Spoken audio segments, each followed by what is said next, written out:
Shalom, shalom, shalom. Call law, Yahweh Bashim Yahushai. Shalom and peace and blessings to the children out there, right? We back with another Shabbat Services.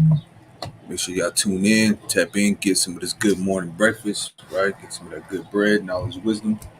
Shalom to all y'all, man. Hope y'all enduring out there. The times and tribulations that's coming at hand. Stay in the bosom of the Lord and you'll do all right, man. Peace and blessings to you all. Shalom, shalom. Shalom to the family out there. It's your brother, man, Gubba War Gabar, right? Come and bring you another Shabbat service. It's good to live in the milk, you know what I mean, and touch a little bit of prophecy. So that's what we're going to do here today. Shalom to the family. Peace and blessings. Come on, praises. All right, so we're about to get into Numbers chapter 16, right? Numbers chapter 16. So we give y'all a quick minute to get them books open, get the notepads open, right? Grab your highlighters, grab your pencils, your pens, and all that good stuff, right? Necessary study tools that y'all need, man, to jot down these words, right? And these notes. So give y'all a quick minute to do that, man. All right. Shit live everywhere. Yeah, make sure y'all like, share, and subscribe, man. You know, it helps out. It helps out a lot. Reach the masses, right? So y'all like, share, and subscribe. God, peace and blessings to the first two viewers in here. I see y'all. We see y'all. Call all y'all Bashim Afshar. Barakatah. Barakatah. All right, so we give y'all one more quick minute to get your Bibles open, right? We in Numbers chapter 16. It's Numbers chapter 16. All right.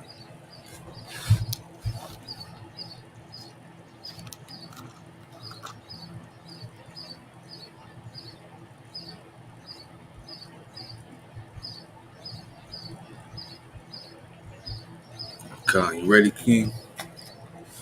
Con. All right.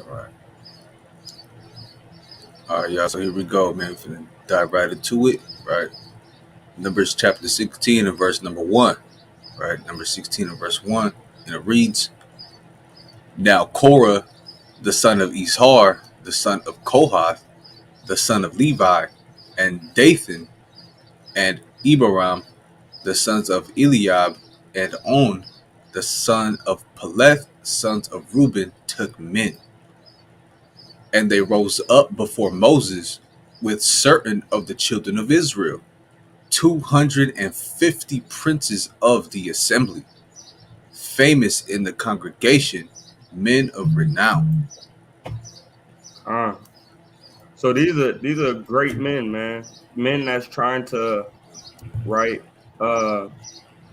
Men that matter of fact, let's talk about it like this. So in Numbers chapter 1, you get the breakdown of who the princes are, right? And now the princes have came together and they're trying to take over, or they're wondering why Moses is in the position that he is in, which the Lord anointed him to be in that position, him and Aaron.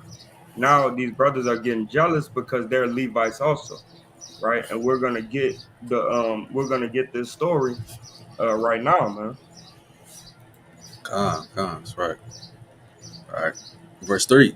And they gathered themselves together against Moses and against Aaron, and said unto them, Ye take too much upon you, seeing all the congregation are holy, every one of them. So And right now they're trying to superimpose themselves into being in the office of Moses and Aaron, right? But the Lord has specifically given all these brothers their own office as being Levites. Look, this is what you're gonna do. This is what you're gonna do. Don't mess with Aaron and Moses with what they're doing, right? And their sons are doing, uh, right? Keep reading. God. And Yahweh is among them. Wherefore, then lift ye up yourselves above the congregation of the Lord. The congregation of the Lord is the Levites. right? Give me this precept real quick. James 4:11. Uh, this is the book of James, chapter 4, verse number 11. Speak not evil one of another. Brethren, he that speaketh evil of his brother and judgeth his brother speaketh evil of the law. And So what these dudes are doing, they're going against what the Lord has already put into place because they're dealing with pride and they want to be the HNIC, the head NIGGA in charge, mhm, right? mhm, So, but the Lord had told us, man, just like He said in James 4:11, speak not evil of your brother, man, right? Because what happened was they had what a council. When you read verse 2, it says that they gathered together in an assembly, right? And they had a council against Moses and Aaron. And you think they was being nice and talking nice of their brother or evil of their brother? con, right? And judgeth his brother speaketh evil of the law and judgeth the law. But if thou judge the law, thou art not a doer of the law, but a judge. Yeah, man. So now you ain't even doing the law. You're actually going against the law because you bearing hatred in your heart for your brother, man. So you're not even doing the law. Now you're just a judge, right? You ain't even important that much no more, man. Right? Because if you was keeping the law and judging righteously, then you would be a fellow Levite, a fellow Hebrew Israelite, right? That want to do the work of the Lord, man. Not just talk about it, right? And not try to put yourself over your brother, man. Right? Mm-hmm. Smart. One more precept, then we'll go back to it. Con, okay, you got it.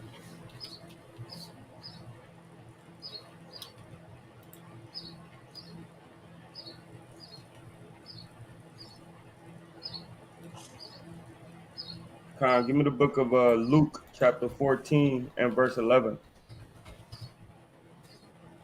This is the book of Luke, chapter 14, verse number 11. One thing before you read. Mm-hmm. So we're about to see this in full effect when we read this chapter, man. Make sure that y'all kind of picturing yourself there and you looking at this movie play out, man. Right? Check this out, man. Read. Con, Luke 14, verse number 11. For whosoever exalted himself shall be abased, We about to see that in 4K, man. and he that humbleth himself shall be exalted. And watch how Moses humbled himself. Let's get back to it. Con, right? Number 16 of verse 4. And when Moses heard it, he fell upon his face. What he do? Fell upon his face. He that humble himself shall be exalted. Right? Mm-hmm. Always look at Moses, man. Moses is one of the meekest brother that was put in the most highest place, right? That anybody could be put in.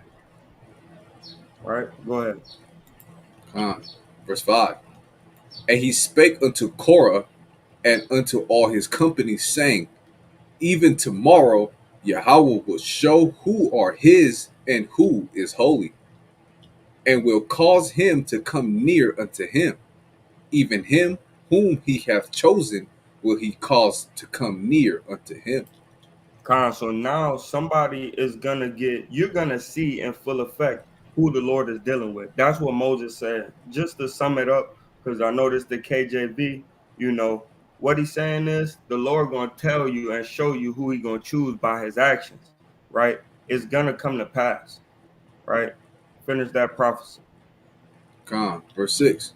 This do, take you censors, Korah and all his company. So Moses already knew that the Lord said, this is not their office. Korah, he already got told that this is not your office, right? And Moses ain't forget. Korah forgot because he got boasted up with pride. When you let me get this precept right quick. He got boasted up with pride, and now he's trying to overcome his brethren, right? And he forgot that his office is not dealing with incense, His office is dealing with the rearing up of the stuff in the tabernacle, That's right. That's right? right. So let me get this right quick.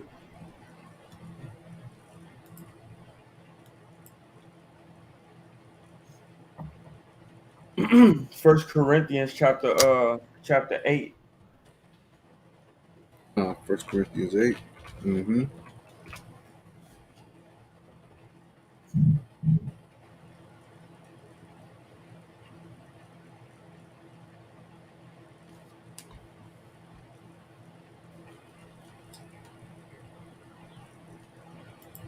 Hold on, that ain't what I want.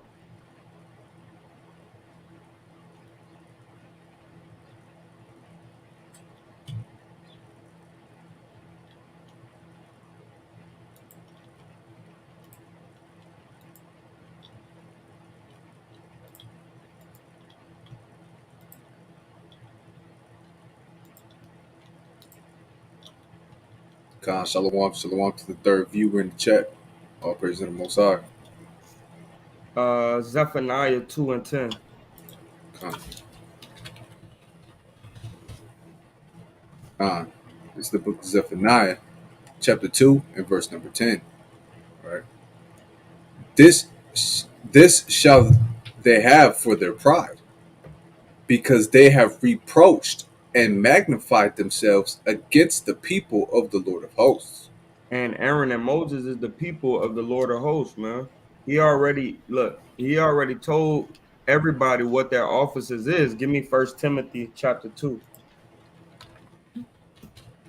Salakia Khan, chapter 2 Khan. and verse number 6.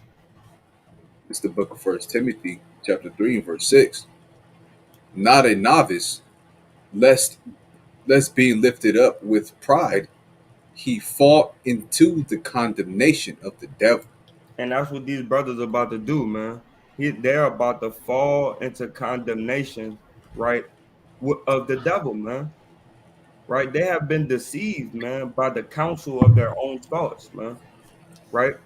It said, "Pride lifted up and falleth into condemnation of the devil," man. Hey, man, you're about to get a large ass whooping, man. It's about to be a mass murder in this thing. You understand? All right, but go back to that Zephaniah right quick, because there was a key No. point.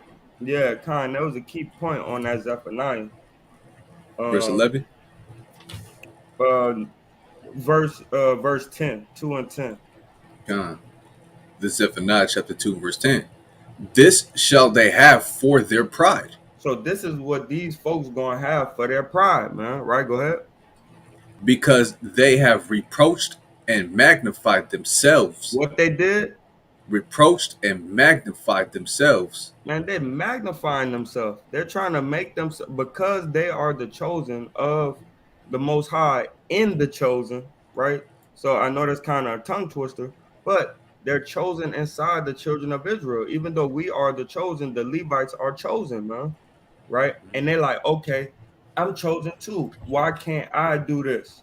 And they're trying to magnify themselves. Read on. Against the people of the Lord of hosts. Against Moses and Aaron. Read on. Uh, the Lord will be terrible unto them. Uh-huh. See, the Lord is going to be terrible unto them, right? That's what's about to happen, man. Let's go back to Numbers. Uh, real quick, just want to drop this uh, classic, right? Proverbs 16. Mm-hmm. Mm-hmm. Right, this is Shalom to the brothers in Proverbs. the chat. All praise to the Most High, Shalom. Proverbs chapter 16 and verse 18, right? The classic. Pride goeth before destruction, and an haughty spirit before a fall. So we can kind of see here the spirit that these brothers, right? Korah and his company, man. You know, they in that pride spirit and they in that haughty spirit, trying to exalt themselves above the office of Aaron and Moses, man. And you Uh, can clearly see here what's stated in Proverbs, what comes after these things, man. What comes after pride, destruction, and what comes after a haughty spirit, right? A fall, right? So yeah, man, just like Captain Gabar said, man, you're gonna see this play out in 4K, man. In 4K, dog. Right. In fucking 4K. Con. Salaki for my language. But in 4K, man, you about to see it. Mm-hmm. Right. So here we go. Here we go. So again, starting at number 16 to 6. Salaki, I read this. I'm gonna go grab my can of cat food from downstairs real quick. Salaki, Con. I'm gonna highlight it.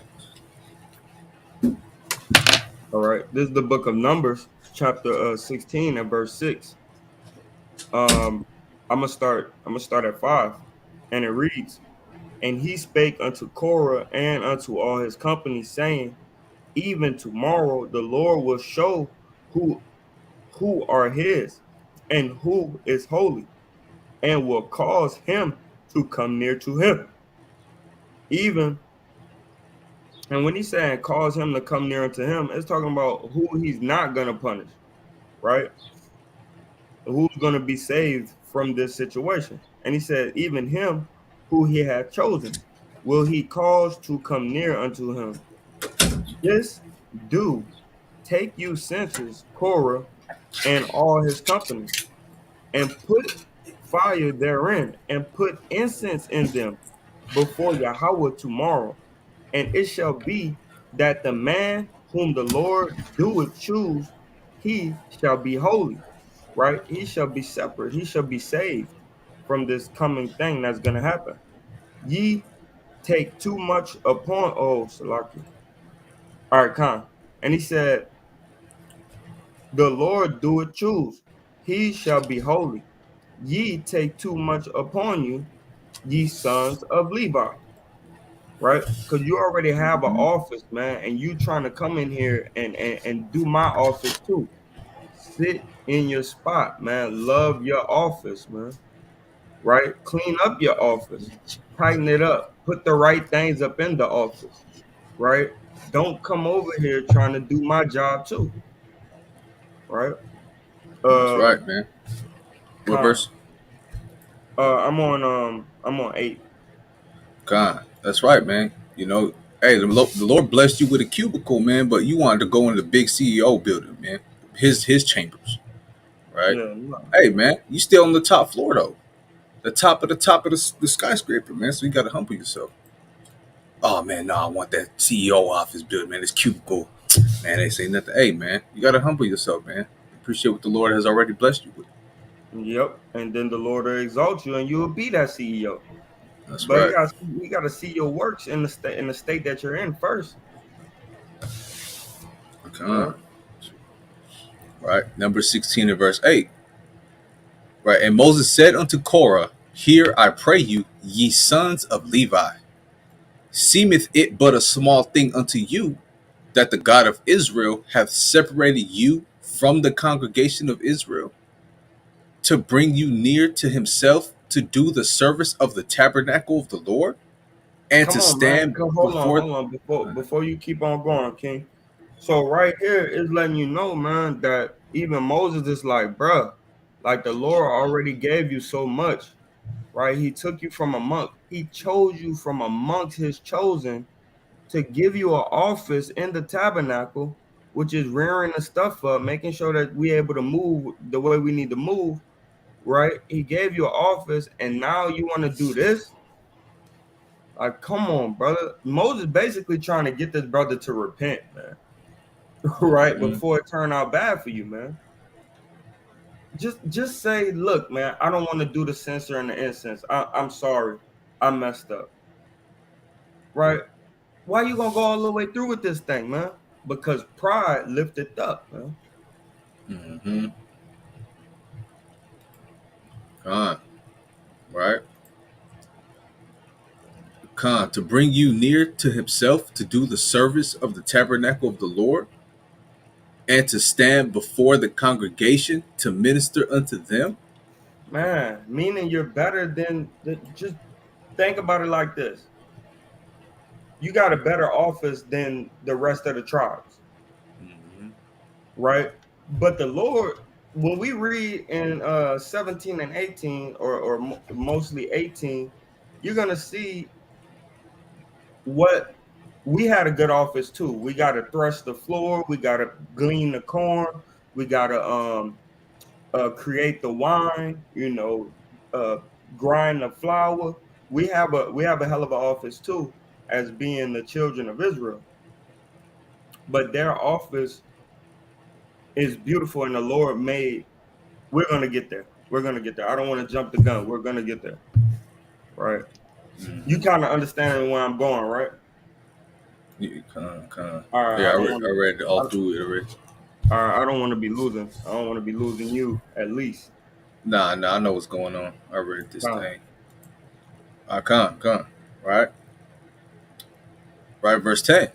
And he hath brought thee near to him, and all thy brethren, the sons of Levi, with thee, and seek ye the priesthood also. Right. So he's like, hey man, like you taking this as a small matter, man. He separated you from within the children of Israel, but it's uh, just not enough for you, right? You want to go for higher from what the Lord already blessed you with some, but you're like, nah, man, I want to take that CEO building, man. To hell with this cubicle, man. Right? I want to be in that office. He lifting himself up, man. Right? that's right. Now you're That's trying to right. take the spot of Aaron and Moses, you know? And look, we're gonna get some other princes right now, man. Come. Verse 11. For which cause both thou and all thy company are gathered together against the Lord. And what is Aaron that ye murmur against him? Like Said, what nigga, Aaron do? yeah, he said, I'm above Aaron. Why you worrying about Aaron, man? You Hmm. know, leave Aaron out of it. Man, he said, what Aaron do? I mean, Yeah, you know. oh man, my goodness. All right, let's go. Verse 12. And Moses sent to call Dathan and Abiram, the sons of Eliab, which said, we will not come up. Mm, Con. man. They're like, hey man, we ain't really trying to mess with that. You know, Hmm. you cannot get away though. You cannot get away, man. The Lord is gonna judge you, man. He sees your inward parts, man. See, I ain't gonna go that far. I ain't gonna do that. You know what I mean? But I still ain't repenting for what I said. Yeah. Yeah, come on. Verse 13. Is it a small thing that thou hast brought us up out of the land that floweth with milk and honey Talking to about kill Egypt. us? What's wrong? What's wrong with these brothers? That's right. They're talking That's right. about Egypt right now, man. Are you serious? Go ahead. God. To kill us in the wilderness? Except thou make thyself altogether a prince over us. So they hating on him, man. It's like you just brought us out of here, right? So you can just be a ruler over us, man. You know? Moses, Hey, let me like get that's the reason why you brought us out of here. let me get a quick precept. Con.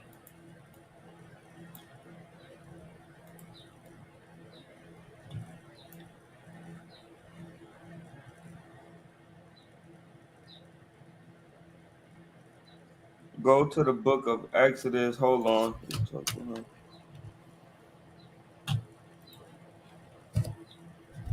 That's right. That's right. Out of Judah, stay in your lane, man.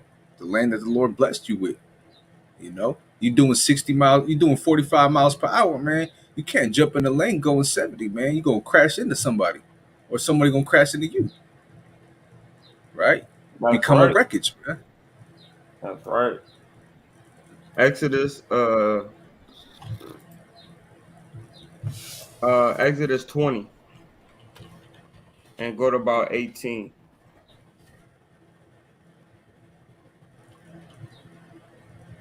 Con.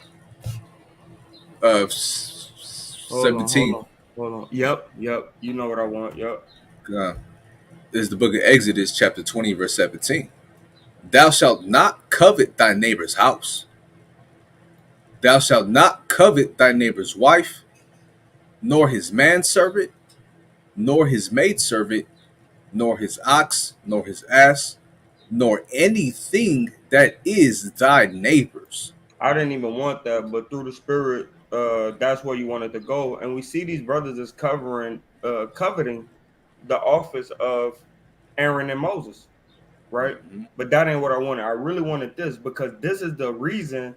why they're saying what they're saying in verse number um 13, right? Let's read it. 18. I want 18 and 19. God. Verse 18. And all the people saw the thunderings and the lightnings and the noise of the trumpet and the mountain smoking. And when the people saw it, they removed and stood afar off. They got kind of spooked. They got kind of scared, right? Matter of fact, we're gonna go to 20. Read on. God. And they said unto Moses, Speak thou with us, They and we said, will "Hold on, hear. hold on, hold on. Speak with us, and we will hear you." Let's not. I don't want to deal with the Most High like that no more, right? I'm gonna let you finish it. Then I'm gonna speak on that. But keep going. God, and we will hear. But let not Yahweh speak with us, lest we die. Oh my goodness. Read on. And Moses said unto the people, Fear not, for God is come to prove you, Mm-hmm. and that his fear may be before your faces, that ye sin not. And now they're sinning anyway. But this is what I want. He said, "Fear not, for God is coming to prove you." He's coming to prove if you're worthy of offices. Now he proved you. He gave y'all offices, right? Also, they had the chance. Anybody had the chance to hear the voice of the Lord and go near unto him. But everybody that heard his voice backed up afar off, right? And then said to Moses what they said to Moses. Read that right quick. What they said to Moses. And Come. yeah, And they said unto verse 19, and they said unto Moses, Speak thou with us, speak thou with us, and we will hear. and we will hear, man. You speak with us, man, and we will hear. So they deemed Moses a prince, man. Go back to Numbers 16 and verse 13. They Come, made Moses a prince, man. They could have all we could have been sitting at the table with God. You feel what I'm saying? With Yahweh, and just chopping it up. You feel what I'm saying? Just having a peaceful dialogue with the Lord, man. But that's they right. got scared, man. And told Moses, "You speak with God." So what that mean? Y'all deemed him a king or a prince or a head over you. Y'all did That's that, right. and now y'all trying to say read 13. My bad. Verse 13, right? Is it a small thing that thou hast brought us up out of the land that floweth with milk and honey, to kill us in the wilderness, except thou make thyself altogether a prince over us? Man, Right? and y'all made me a prince, man. I didn't make myself nothing, That's right? right. Yahweh chose me and y'all chose me, right, That's to do right. what I'm doing. So that's Um, just that's stupidity, man. And that's them having a council in their own brain and not going into the elders and communicating these things, man, so they could get a stiff correction, man. Right? Let me get one more precept, then we're gonna kind of go through it a little bit, hopefully. But the spirit is um, working with me right now.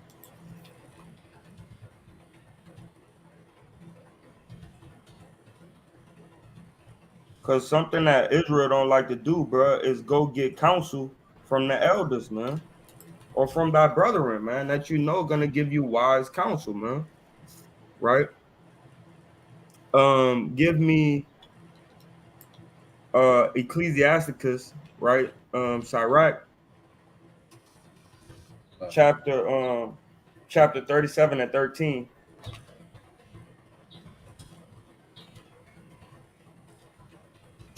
go outside. Jump, jump, go. And then I want Proverbs chapter 24 and 6. Con. This is the book of Ecclesiasticus, chapter 37 and verse 13. And let the counsel of thy own heart stand,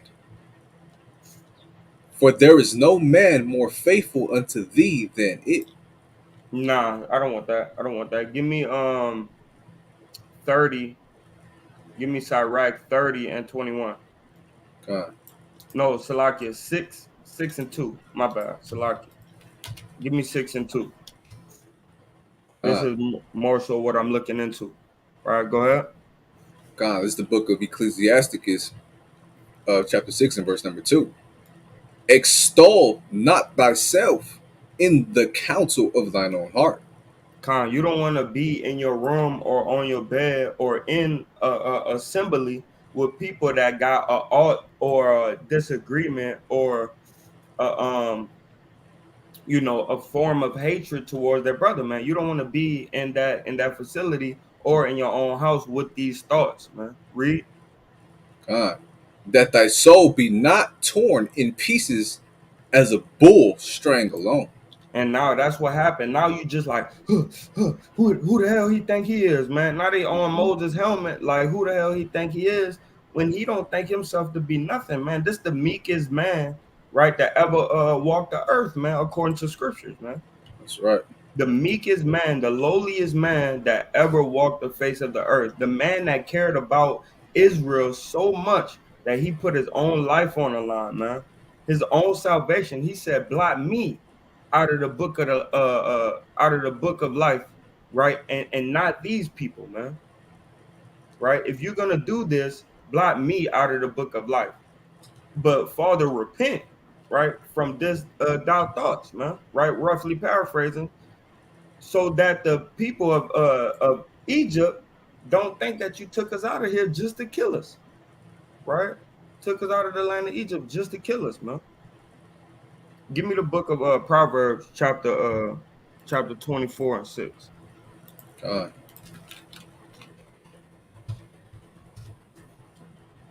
The book of Proverbs, chapter 24, and verse number 6. For by wise counsel thou shalt make thy war, and in the multitude of counselors there is safety. See, you have to seek wise counsel. You don't want to go to a person that's gonna be biased. You want to Mhm. go to somebody that knows what's going on and don't give a damn about your feelings or their feelings and get some counsel, man. That's Right? right. Quick precept. You got it, King. Uh, that's right, man. You don't want to give yourself your own counsel, man. You don't want to think decisions based on your own mind, man, because what's gonna happen, right? Jeremiah 17 and verse number 9, right? A classic. The Classic. heart is deceitful above all things and desperately wicked. Who can know it? Hey, man, the Lord knows it, man. Right? Your heart is going to deceive you in all things. It's desperately going turn you into thinking unrighteous thoughts and evil thoughts against your own self and against your brethren, man. Right? This is why we got to stay on what the Lord has guided us in counsels of righteousness of men of renown and men that can constantly reprove us, even the Lord. Uh, Right? Con, that's it on that. Right here, con, I right, wanna real quick, I wanna verse try 10. I wanna try something with you this time too. I'm gonna do 17. You gonna do 18, but I'm gonna read 17. Con, Chapter 17. con. That's right. So real But quick, go verse ahead. 10. I, Yahweh, search the heart. I try the reins, even to give every man according to his ways and according to the fruit of his doings. One Right? more Hey, the before you Lord knows what you're thinking, man. And what you're going come. to see come to pass when we read on in the book of Numbers, you're going to see the result of the fruit of their doings, man. Right? One more before we go back, because you can't just read that without bringing out this precept. And I think you know what I'm talking Con, about. 12 and 13. con. Yep. That's all you had to do was say that. Man. Right? It's the book of Ecclesiastes, chapter 12 and verse number 13. Nah, Let us hear, drop down to 14. con. For God shall bring every work into judgment with every secret thing, With every secret thing, right? Go ahead. whether it be good or whether it be evil. Hey man, simple and put, man. No breakdown needed, man. Mm-hmm. Con, Hey, Jeremiah 17 and 10 or 17, 9 and 10, and Ecclesiastes, right? 12 and 13 or 14, man. Hey. It tells you exactly what you need to know, man. That's right. That's right. Con. Right. So back at Numbers chapter 16, at verse number 14. Right. Con. So 13, they're complaining like, man, you brought us out of Egypt just so you can be a prince over us, man, and exalt yourself over it, man. Hey, nah, man, y'all did that, man. The Lord did that. Con. Right. Verse 14. Moreover, thou hast not brought us into a land floweth with milk and honey, or given us inheritance of fields or vineyards. Wilt thou put out the eyes of these men? We will not come up. Con, man. Hey, man, Levi mad they ain't got no damn vineyards, man. Mm-hmm. Like you promised all this stuff was gonna come to us, man. Where's it at? Yeah. Where is it? I don't see nothing, man. Hey, I'm man, sick of Levi. this, man. Jake, man. Hey, Levi was wicked. Hey, he was wicked on this one, man. Levi was wicked on this one, man. They want a vineyard, man. Mm-hmm. They want a field, man. Bruh, you ain't even supposed to be working like that, bro. Man, these dudes. They just getting hella eager, man, to get what was promised to them, but they out there traveling. They're just like, man, I'm sick of this, man. Losing their patience, man. All right. Nah, man, you taking too long. Nah, man, that's hilarious, man. These people so stupid, man. All right, let's go, bro. Good. Man, Uh, right. Verse 15. And Moses was very wroth. Right. I want to get that for y'all real quick, man. Just real quick, man. Right. righteous anger, man. Right. Because I want to get a plethora of different definitions, man. Right. Hey, Moses was hot. You know how Jake say when he get angry with his I'm people, hot. or when he get angry with people with just certain things, man. Man, I'm hot, man. Furious, burn, become angry, be kindled, man. Time. Right.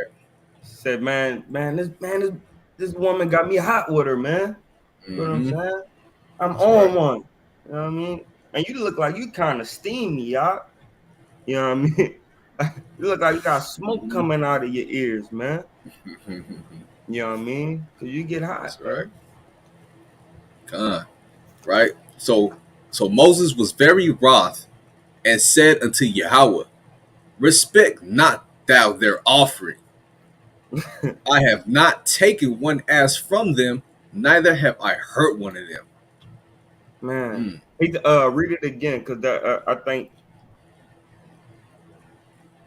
Con, I'll read it again. read And it again. Moses was very wroth and said Mhm. unto Yahweh, respect not thou their offering. The offering I is the incense that and the censer that they're gonna bring up, right? And read on. uh, I have not taken one ass from them, I have neither. not taken That's I have right. not taken anything from them, right? Mhm. By ass he means a donkey or some type of working animal that look like a horse, a donkey, a mule, things of the sort, right? Mhm. And he's saying, man, I haven't stolen from them, right? Mhm. I have not took anything from them. Read. Con. Neither have I hurt one of them. And I never told them anything. I never had malice towards them. I Mhm. really don't understand where this is coming from. Don't accept their offering, Yahweh. Right? Which he already know Yahweh not going to accept it because that's not their office. Right? That's You right. got something? Nah, that's it. That's right though. Yeah, man. Basically, all it's saying, man. Like, man, I haven't taken anything from them, and I haven't done nothing to them, man. Why they Man, acting like this, man? All right. Verse 16. And Moses said unto Korah, be thou and all thy company before Yahweh, thou and they and Aaron tomorrow, mm, mm, mm. right?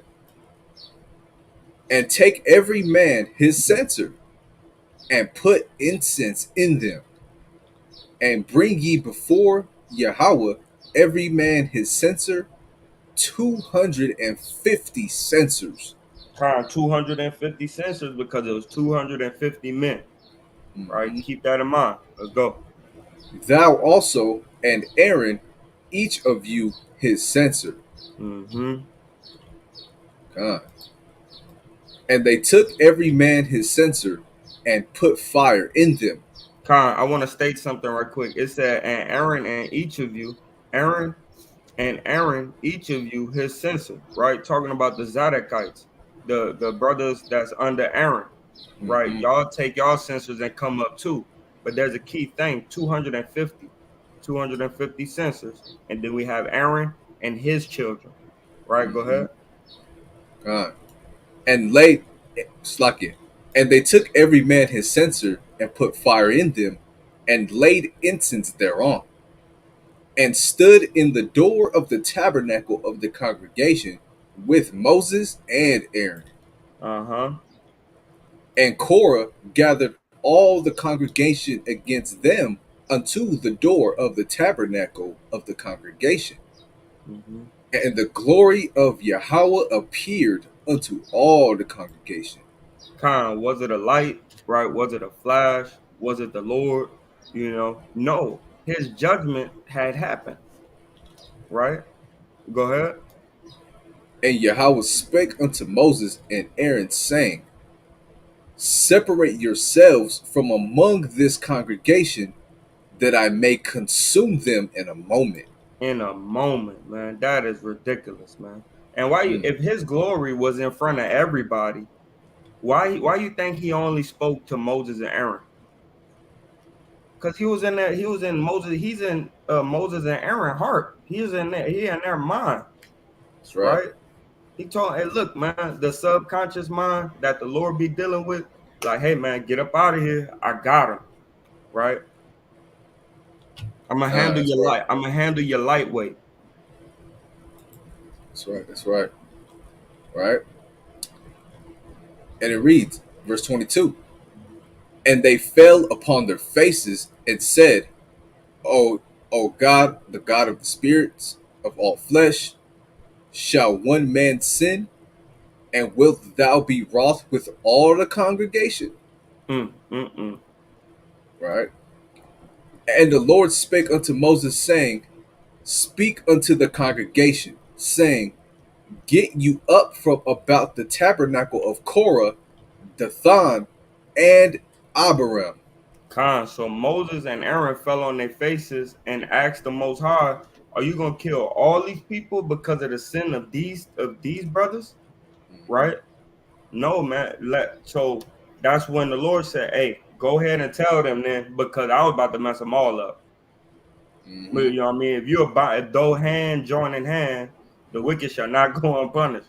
You understand? That's right. Hey, bystanders. Friendly fire. You That's understand? right. That's right. Man. Go ahead, King. Yeah, man. And this right here, man, is showing you that the Lord is merciful, man. It's like, okay, you know what? Tell them if this is, I'm giving those that are with them. You got the few brothers like, who's with me, and you got the other people in the congregation. I'm with you. And Most High is giving those other people a chance to get away from these brothers, man, because they corrupting the minds of the congregation, man, to follow after wickedness and the deceitfulness of their own heart, man. Right? Come So Khan. So speak unto the congregation, saying, Get you up from about the tabernacle, right, or the houses, right, of Korah, Dathan, and Abiram. And And Dathan and Abraham, they didn't want to go up with the census, so they in the houses, right? They that's around the right. houses. Go ahead. Khan. And Moses rose up and went unto Dathan and Abiram, and the elders of Israel followed him. Mm-hmm. And he spake unto the congregation, saying, Depart, I pray you. Mm. He's like, man, Moses, man, and the elders, man. Of course, they all in that meek spirit. Like, look, man, hey, I'm telling you, bro. Like, you gotta leave, man. Like, it's gonna get real ugly, man. Like, Hey, I beg you, crying. bro. I pray, yeah, man. I pray, Man, crying. And like you said, man. picture you see a mob, the 70 elders, right? You see a mob of elders and Moses, they just walking through the hood. Hey, I need y'all. Hey, I'm telling you, the Lord, man, I pray you, man. The Lord is coming to judge this place. And you see them, and the elders is just moving through the hood. Pop, pop, pop, pop, pop, Mm-hmm. pop, pop. Hey, That's right. I need you. please, brother, please. You know what I mean? Like, just put yourself in that situation, bro, where you seeing these brothers just like door to door. You feel what I'm saying? Like the modern day Mormons, man. Mhm. God, right, right. Reading on. I pray you, depart. I pray you from the tents of these wicked Wicked men. men. Mm, right, and touch nothing of theirs, Hey, lest ye be. It's like you go don't ahead. even put a pin in your top pocket, man. Uh-huh. Don't even put a pin. If you put a pin in your top pocket, I'm killing you, man. Damn. That's right. That's right. Hey, That's hey, that's. Salakia. It's like when you from the hood, right? When you in the hood and you got ops and your homeboy, you see your homeboy dapping up the op. Mm, Like, hey, man, check.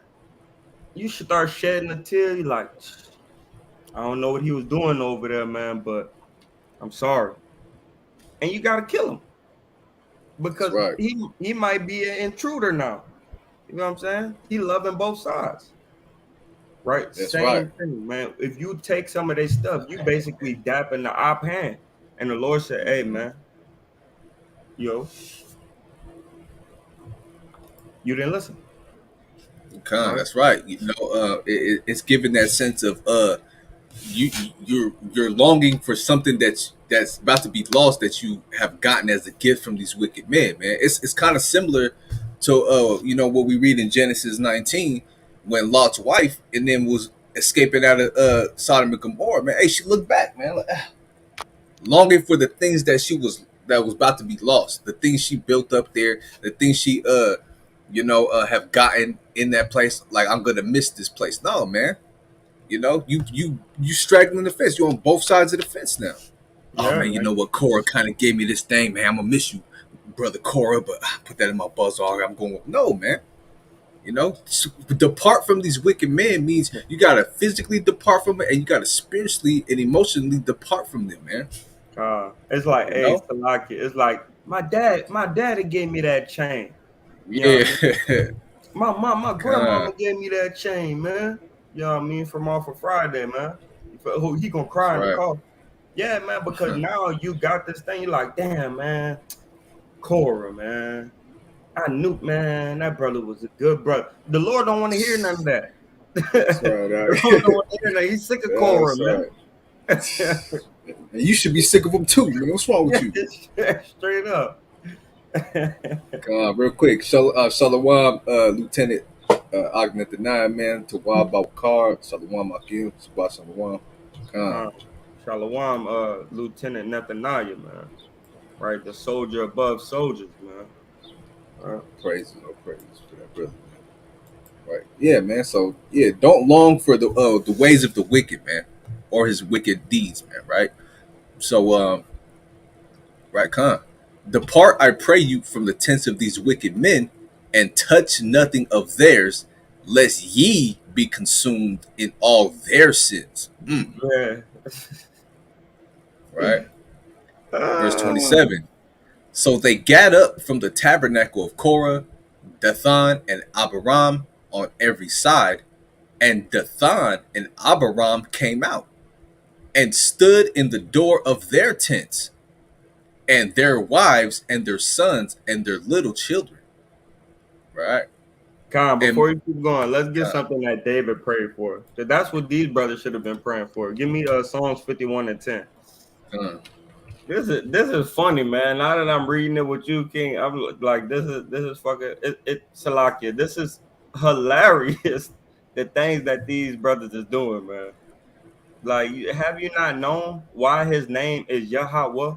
Man, he exists, right? mhm, Because his works made his name possible, man.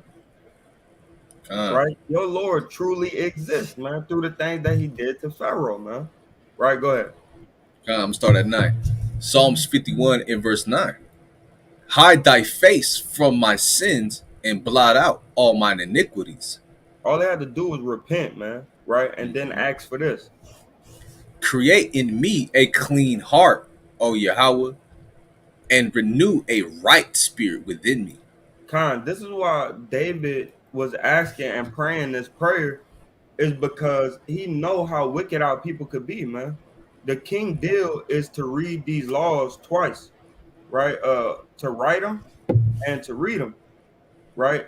So he already know how wicked the heart is, man, and how a man mind can deceive him, man. And these brothers ain't even know that the devil was playing on their brain like that, like we read up in what that was, that James 4:11. Yeah, come. Yeah, Right. James 4:11, man. Right? You lift up with this pride, man, and now you done been condemned, right, by the hands of the devil, man. You done deceived your own selves, man. Right? Go ahead. Come. Right. Cast verse 11. Cast me not away from thy presence, and take not thy Holy Spirit from me. Con, come on, man. Let's go back though, because we could read this all day. Let's Come. go let's go back. We know how powerful this one is, right? So, Come. brothers, when y'all get a chance, if y'all haven't already, man, read Psalms 51, man. Come. Right. So yeah, verse 28. And so yeah, so Dathan and Abiram, they came out, they stood, "Hey, what's going on out here? Hold on." And they children with them, they wives with them, they sons and they little kids, man. Like, what's going on outside, daddy? That type of scene, man. You got to picture what's going on, man. Put a Con, visual imagination of what's taking place right now, right? Verse 28. And Moses said, "Hereby ye shall know that Yahweh hath sent me to do all these works. For I have not done them of mine own mind." jump up Mm. to 13 right quick. Con 13. Is it a small thing that thou hast brought us up out of a land that floweth with milk and honey, to kill us in the wilderness? Except thou make thyself altogether a prince, Shalaki, except thou make thyself altogether a prince over us. Drop back down to 28. Con, with the emphasis, right? And Moses said, "Hereby ye shall know that Yahweh hath sent me to do all these works, for I have not done them of mine own mind." Hey man, he waited to the next day to get his get, you know what I mean, to state his premise. You know what I mean? Moses was like, yeah, touche, touche, right? Come tomorrow with your incense, man. Touche. But he ain't talking no noise, man. Now he's talking noise, That's right, because right? he in Now, that Roth, that spirit of Roth mixed with a little bit of emotions, man. So it's and trying to free his and people. Go ahead. and Salakia, confidence, faith. That's right. Con. That's right. 29. Con 29. If these men die the common death of all men, or if they be visited after the visitation of all men, then Yahweh hath not sent me. Kind of a heart attack, a seizure, right? Fainting, hitting their head on a rock, right? Just dying from being old, right? But none of these brothers was old for the most part. We don't get that account. Maybe some was, whatever. But the regular death, man, a heart attack, seizure, right? A stroke, right? Damn, tripping and falling, right?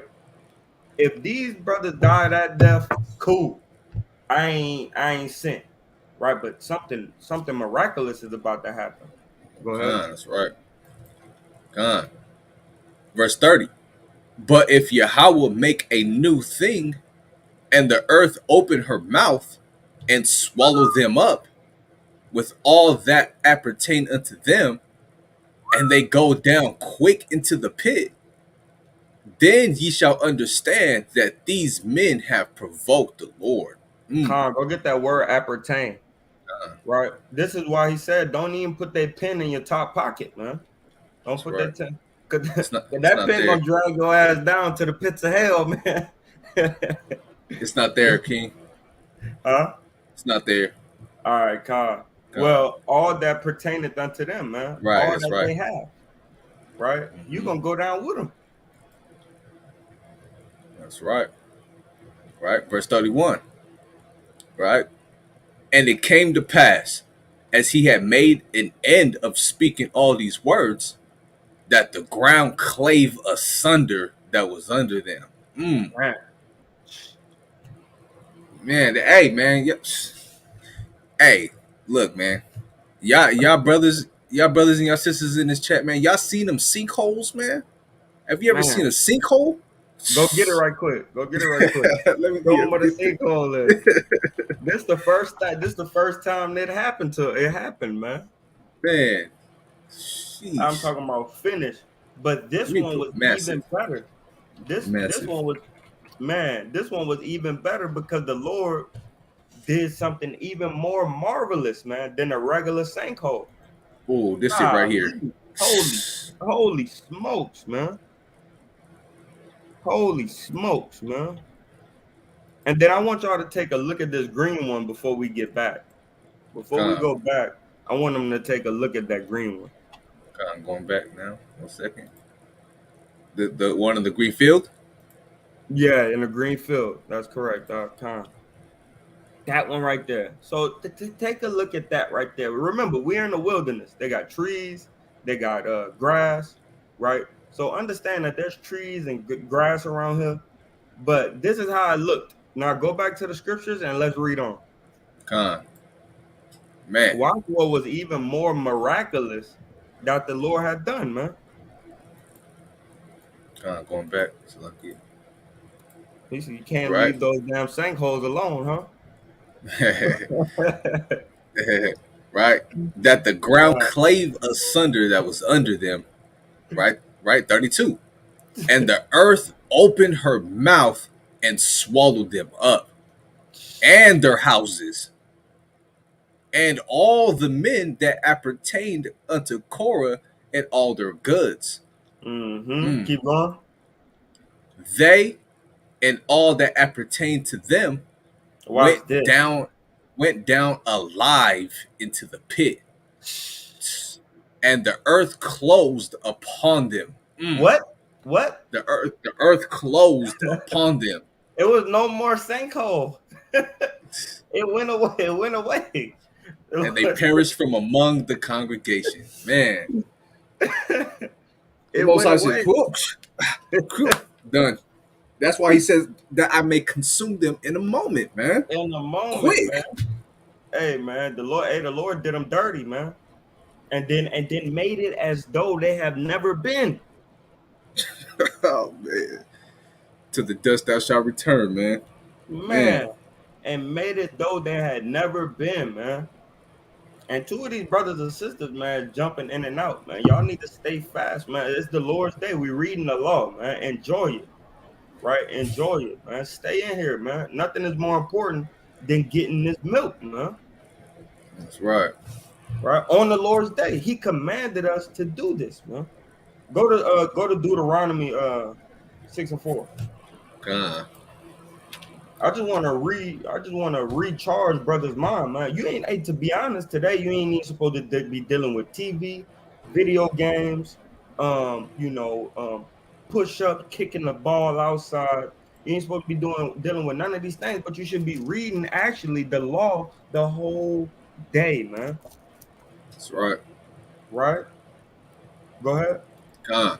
Deuteronomy chapter 6 and verse 4. Hear, O Israel, the Lord our God is one Lord. Mm-hmm. And thou shalt love the Lord Yahweh thy power with all thine heart and with all thy soul. Hold on.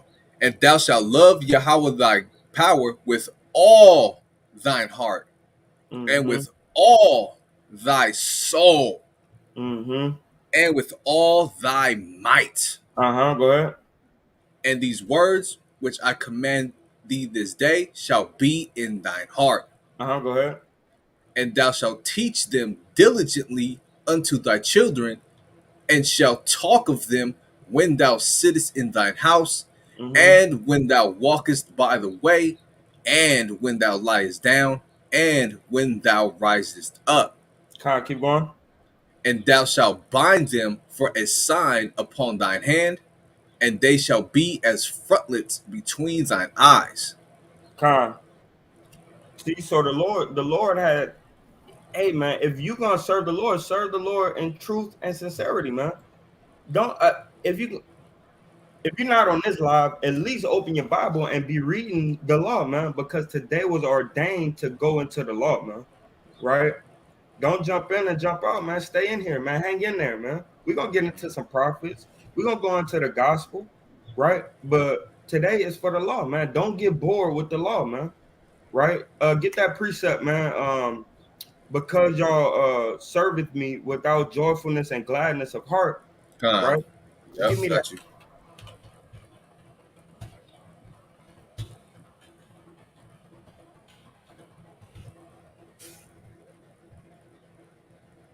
Con. Deuteronomy 28 and verse 47. Because thou servest not the Lord thy God with joyfulness and with gladness of heart for the abundance of all things. Mm-hmm. See? And keep on going. Con.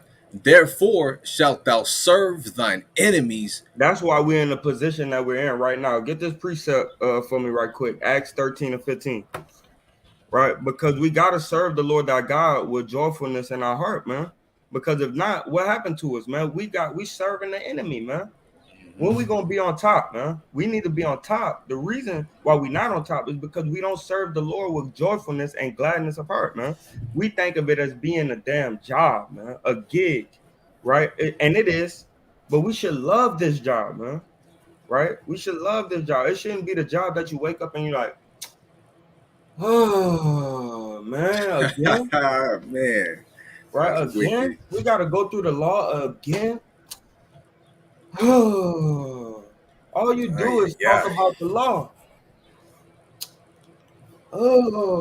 We shouldn't be like that. It should be like, damn, nigga, another law. We need to read the law 3 times, just to make sure that we understand it. That's Right? right, Like right. I told the brothers, man, you doing the Nazarite vow, read the Nazarite vow every day, man. Try to get a good understanding of the Nazarite vow. Study it. Mhm. Read that. Read that. Con. Acts chapter 13 and verse 15. And after the reading of the law and the prophets, the rulers of the synagogue said unto them, saying, Ye men Stop, and stop, brethren. stop, Con, stop. 14. Start at 14. con 14. Acts 13 to 14. But when they departed from Perga, they came to Antioch and Pisidia, and went into the synagogue on the Sabbath day and On the sat what? down. The On the what? Sabbath day And did what? and sat down. And sat down, man. So right now we sitting down is the Sabbath day, man, and read on And after the reading of the law of the and what? the law, Of the what? the law Man, love the reading of the law on the Sabbath day, man. We sit down. This is our custom, man. We sit down, we read the law on the Sabbath day. Read on. and the prophets, Uh-huh. the And rulers of and the the prophets, we're gonna get to the prophets, man. This is why we have this, man. This is why the elders have put this in effect where we read the law, the prophets, and because they didn't have the gospel and we have it, we also go into the gospel. that's right. Sit down, get your chips, get your juice, get your Bible, and let's go through the law, man. Go ahead. Mhm. God. The rulers of the synagogue sent unto them, saying, Ye men and Mhm. brethren, if ye have any word of exhortation for the people, say on. Say on, man. And if y'all got any words for the people when we finish this thing, jump on the live, man. Man. And Right? that's why I Right? be starting every time I start the intro on these lives, man. I say grab your notepads, grab your highlighters, grab your books, make sure you ready, man. Why? Because it says here and sat down. It don't say they sat down and you know what, 5 minutes, I'm gonna get right back up. No, man. Right? They sat down and then what? Went through it and then what? After the reading of the law, after the reading of the prophets, right? Man, come on, man. Con, We got to get it con, together, man. Get that con. that fleshly spirit off y'all, man. That's a fact, man. And even if you're dealing with your children and stuff like that, just stay on, man. Stop dropping off and coming on, man. Just stay on. Because I know what I used to do when the let's go back to numbers. I Uh, know what I used to do when the brothers was reading and going into the law and stuff like that. I'll be flipping down my phone, man, looking at stuff that's going on Instagram trying to show the brother next to me, hey, bro, see this crazy thing going on? While Officer Marakai is reading the scriptures, right? When really I should have been sitting down off of Instagram trying to understand what the heck is going on. All right, let's go Con, into it, man. con, right? So number 16 and 33, right? Again, right? The Most High opened up the those that were appertaining to Korah, of course, Korah, Dathan, and Abiram, etc. What we just read, opened them up, right? The earth swallowed them up, right? And closed it on them, man, right? And it says, and the earth closed upon them, and they perished from among the congregation, Man, right? Verse 34. And all Israel that were round about them fled at the cry of them. man. For they said, lest the earth swallow us up also. Yep. Con. Verse 35. And there came out a fire from Yahweh and consumed the 250 men that offered incense. So now these people is on fire, right? There's not a damn metaphor. There's not uh, uh whatever you want to call it. Like it's kind of like that. No, he set people on fire, man. His own people, right? He set his people on fire, man. Con. For a simple but not so simple reason. Read on. Con. And Yahweh spake unto Moses, saying, speak unto Eleazar, the son of Aaron the priest, that he take up the censers out of the burning. Out of the what? The burning. Man, because now the sensors are clean. Mm-hmm. The sensors are clean now, man, right? Because it was inside the burning, man. And now the Mm-hmm. fire has purified the sensors, man. Right, right?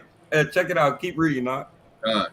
And scatter thou the fire yonder, for they are hollowed. Mm-hmm. Because now the sensors are sanctified, man, and Right. doused with the spirit, man. All right, let's go. And watch when it gets deep into this, y'all. Watch this, right? God. Verse 38. The censors of these sinners against their own souls, let them make them broad plates for a covering of the altar. Con. Now they're about to melt this thing down and make a covering for the altar, man. Mm-hmm. Hey, man, this is beautiful, man. It's beautiful. Right, go ahead. Con. For they offered them before Yahweh, Mm, therefore they are hallowed. mm, And mm. they shall be a sign unto the children of Israel. Mm. And that's what these things are here for forever now. Mm. Mainly for the Levites. Who else goes and deal with the altar? That's right. Nobody. The Levites, right? So this needs to be a sign. Matter of fact, I want you to chisel or engrave Korah's, uh, Korah and the sinners, right, on that Right. mug. So every time they look at it, they see this is what happened to Korah and and the sinners.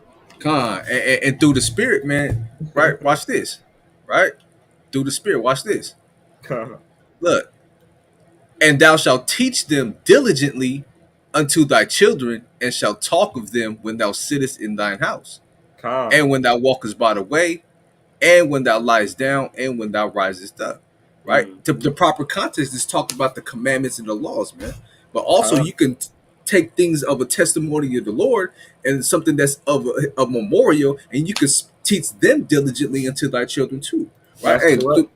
through the spirit, watch this. Psalms Yeah, 119 and right. verse Yep. 1. Watch Yep. this. Grab that, Right? man. Watch this. It's that Psalms word. 119 and 2. Slaki 1, right? Blessed are the undefiled in the way, who walk in the law of the Lord. Hey, Blessed why you God. had to cut Cora and them like that, man? Why you had to cut those brothers like that? Watch this though. Look. Blessed are they that keep his testimonies and that seek him with the whole heart. Right? The testimonies is what, man? The things that the Lord have done, man. His works, man. Uh, Right? And that's one of his works, man. oh man, he did the flood. Hey man, you know what? He destroyed the Egyptians and the pharaohs. Oh man, you see what Korah and them did? Hey, the Lord did that. Hey man, you gotta put that in your mind, man. You gotta teach that to your children, man, and to your people, Con, right? right. Man, that's Hey man, man. and that's why the brother went into Deuteronomy 6:6, man. These are the things that we need to be talking about on our bed, when we rise up, when we go to sleep, when we walk by the way. That's some of the reasons, some of the ways how we compel people to come in. And you remember Moses, the one that split the Red Sea? Yeah, who was he bringing out of Egypt, man? The children of Israel. That's right. We talk about these testimonies to help brothers, right? Come into this thing. Just like we said, you remember Noah and the ark? Yeah, he had three sons, right? And Shem is one of those sons who we come from, right? We use these testimonies to bring back memory to the children of Israel, man. Con, and real quick, that's right, that's right. And we sum all what we just said right now. We sum all that up. That goes into this, right? First Corinthians 5 and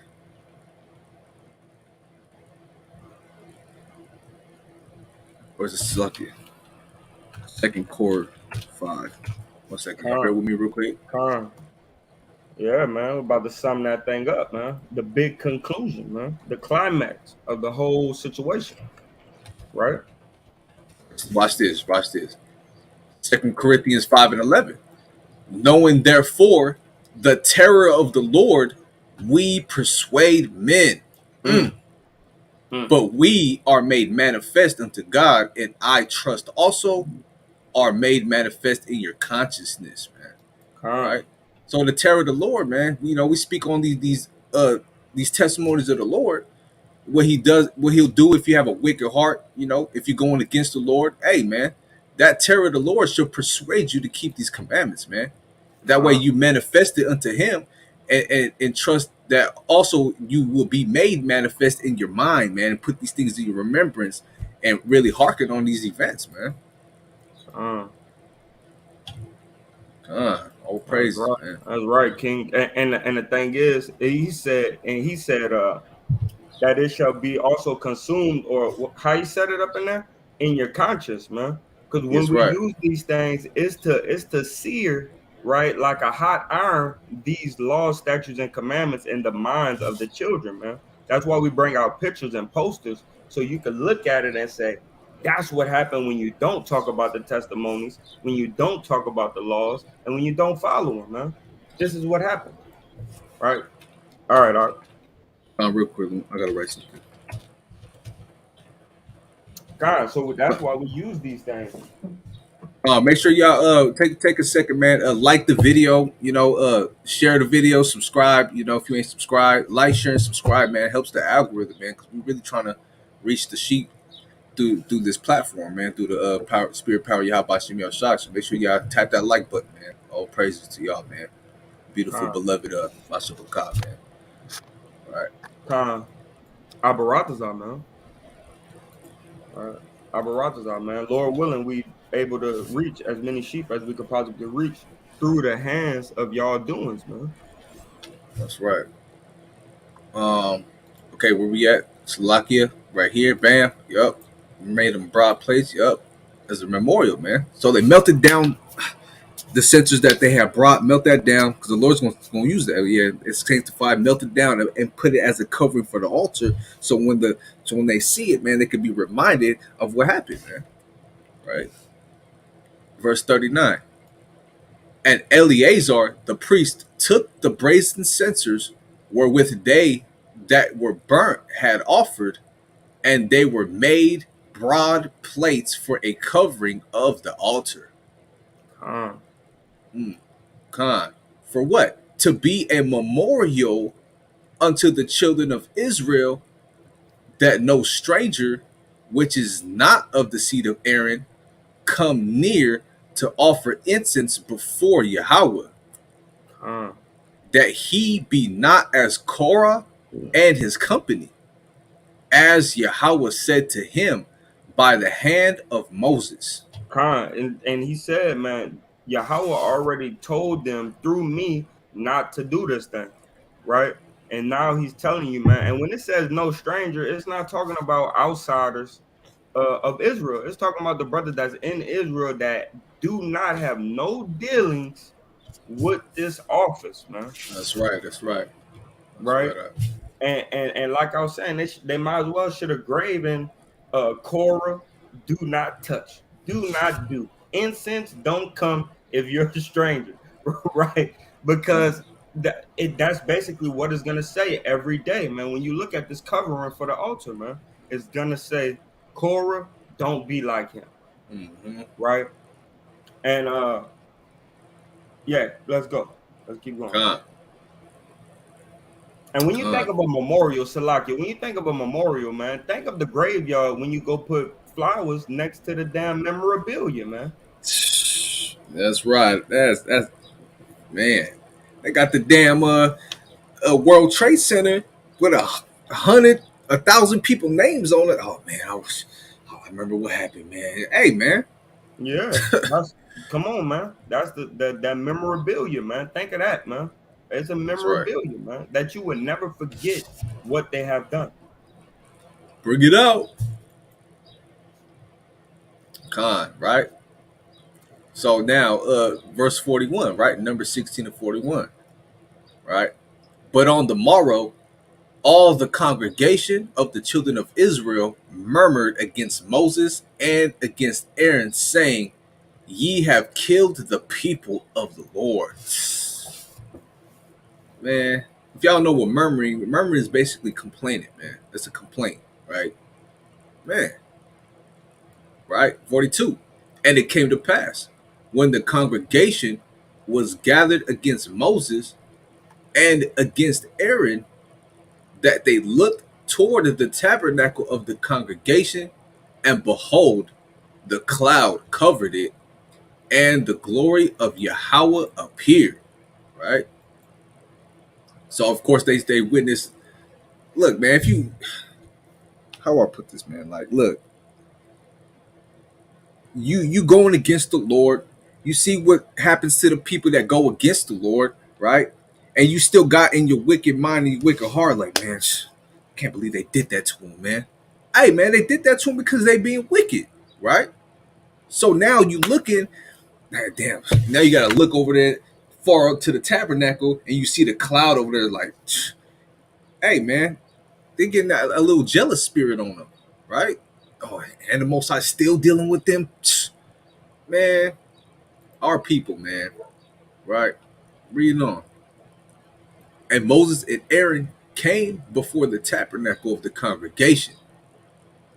And the Lord spake unto Moses, saying, Get you up from among this congregation, that I may consume them as in a moment. And they fell upon their faces. Man, I'll keep going, but I'll wait for Cap to get back, man, because I'm pretty sure he's gonna want to try to interject on this thing, man. Right? You don't want to interject. Because, hey, man, this gets deep, man. Right? So all that we read, just to make some time, right? All that we read, man, is going into why don't deny the testimonies of the Lord, right? Don't deny the testimonies of the Lord, because you're taking his name in vain in an instant, man. In an instance, right? Rather. You see all the works and magnificent things the Lord has done for you, man. Have faith, right? Have faith in what's gonna come, right?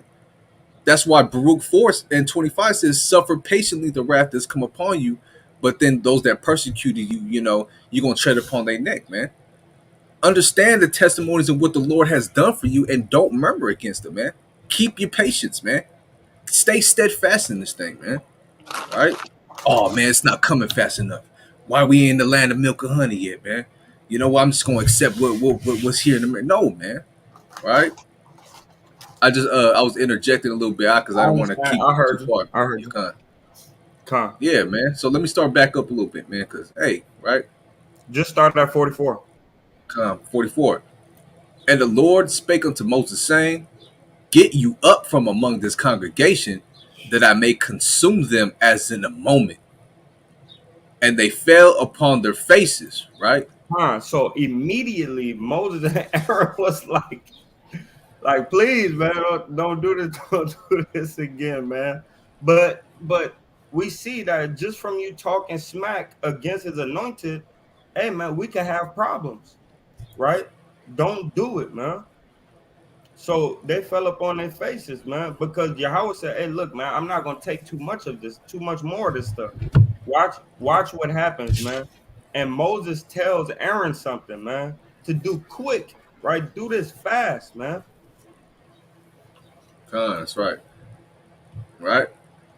And Moses said unto Aaron, take a censer and put fire therein from off the altar, and put on incense, and go quickly unto the congregation, and make an atonement for them, for there is wrath gone out from the Lord, the plague is begun.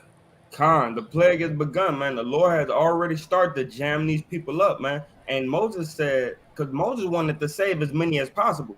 But Moses ain't want this to happen, man. Moses loved his people, man. That's why the reason why he was chosen was him slaying a Egyptian for almost slaying or beating up his brother, a fellow Hebrew servant. Oh, that. Mm-hmm. Okay, so yeah, you feel me? So now, right, he's telling Aaron, go fast, please. Go over there and stop this plague, man. Because Quickly. the Lord, man, quickly. Think of think of the thing as is going on, man. He's sprinting. Pop, gone. The censer, the altar, incense. He's going crazy, man, trying to figure this thing out so he could stop this plague that is spreading, man.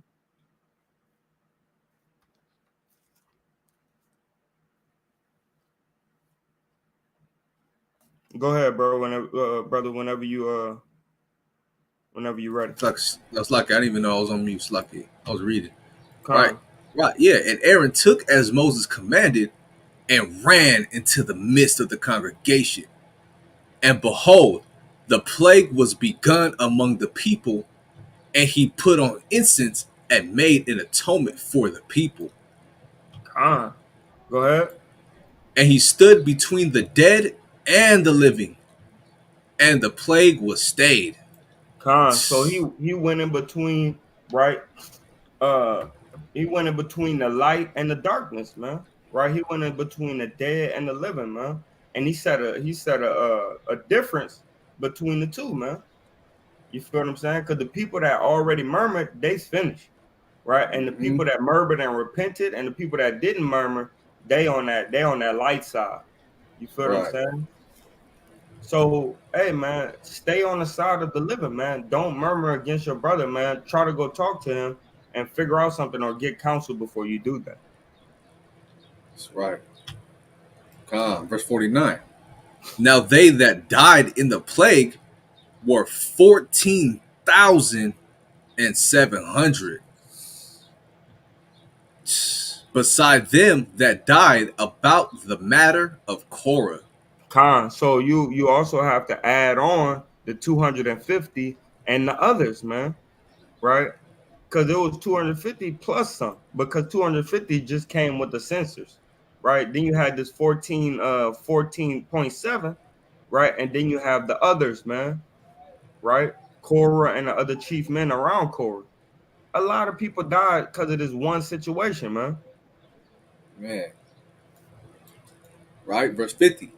And Aaron returned unto Moses unto the door of the tabernacle of the congregation, and the plague was stayed. Khan and the plague was stayed, man. They was finally able to get through that thing. Mm-hmm. Yep. The people Man. that was alive, man, was able to repent, man. Man, the people that stayed alive was able to repent, man. All right, Khan, my turn. Put my screen up there. All that we read and hear is what we do. Khan, all that we read and hear, we will do. I got you right now. Khan.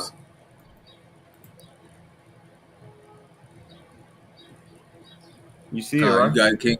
Yeah, Khan. And this is the book of Numbers, chapter 17, and verse number 1.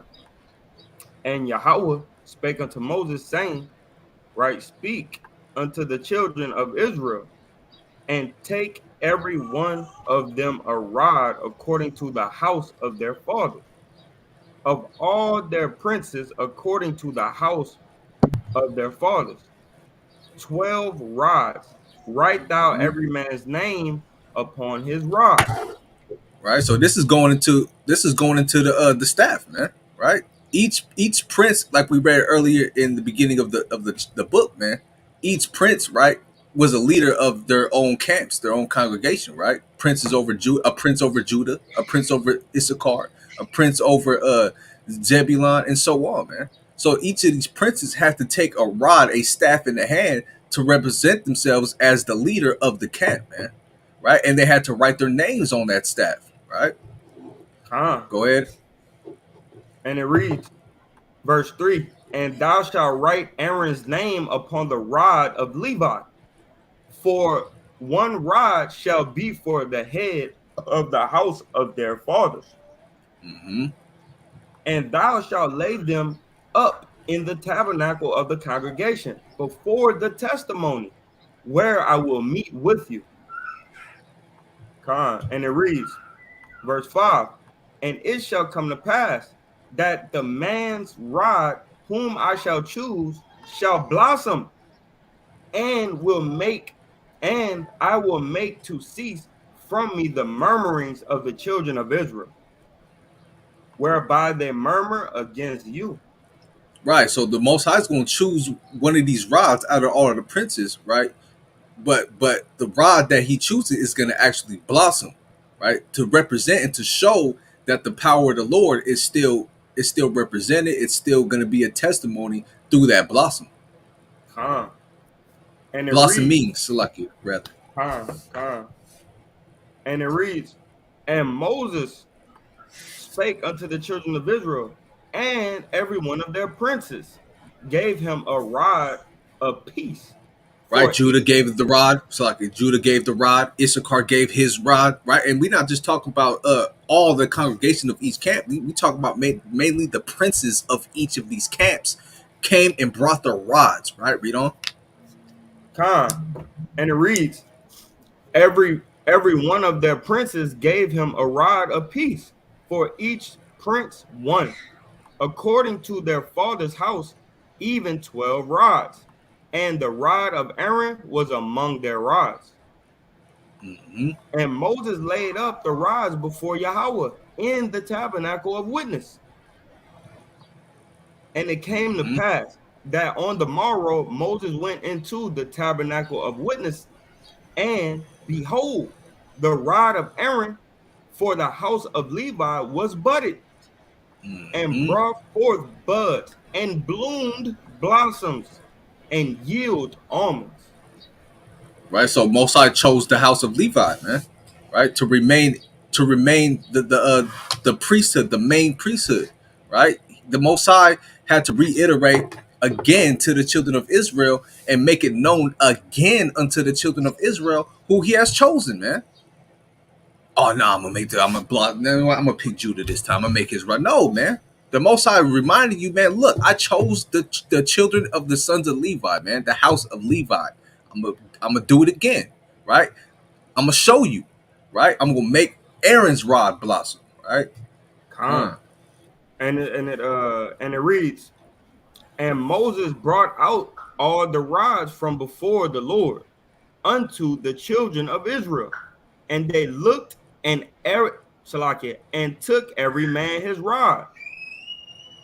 And Yahweh said unto Moses, bring Aaron's rod again before the testimony, to be kept for a token To be against the kept as a rebels, what?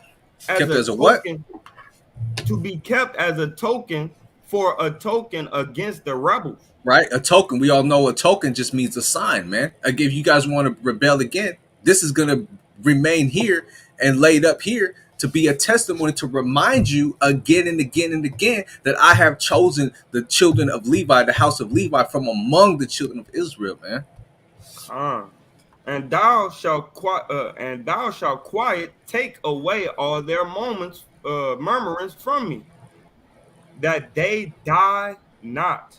Right. So it's just the same way you walk by that altar, or you go, because look, man, only the Levitical priests were the ones that can really go and see that altar of Korah, right, for a testimony and a memorial unto them, to remind them not to murmur against Aaron and Moses, not to murmur against the children of Levi.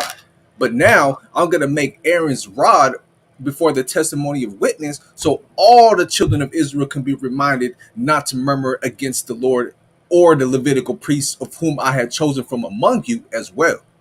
Con. And it reads, and Moses did so, as Yahweh commanded him. So did he. Mm-hmm. And the children of Israel spake unto Moses, saying, Behold, we die, we perish, we all perish. Damn. Mm. Whosoever cometh anything near unto the tabernacle of Yahweh shall die. Shall we be consumed with dying?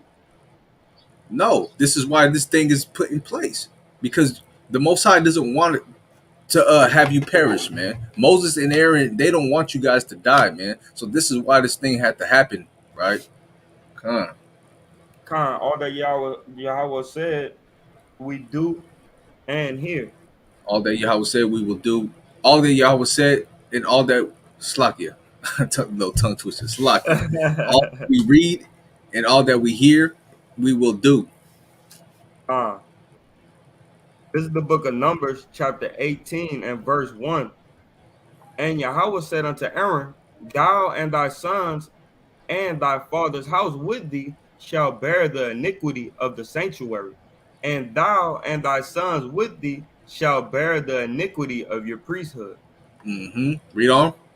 I'm Uh, gonna interject on that. Read two. Go ahead. and thy brethren also of the tribe of Levi, and the tribe of thy father, bring thou with thee, and they may be joined unto thee, and minister unto thee. But thou and thy sons with thee shall minister before the tabernacle of witness. Right. So now, instead of just setting different offices of, okay, Korath, you do that, the sons of Gershon and Merari, you this is no, this is all just gonna be going down from the sons of Aaron solely and his sons, and they're all gonna handle all the business, right? And they kept Salakia, and they shall keep thy charge and the charge of all the tabernacle. Only they shall not come nigh the vessels of the sanctuary and the altar, that neither they nor ye also die. Right? Because that's the charge. So now the burdens that was supposed to be split amongst these different cubicles, right? The Most I say, you know what? I'm not dealing with cubicles no more. We just gonna have one main CEO office, so that way they cannot murmur against y'all, man. Why they got to be the big guy in the big CEO office? Hey, man, there's no more cubicles. It's only one office now. Aaron and his sons. Uh, Khan.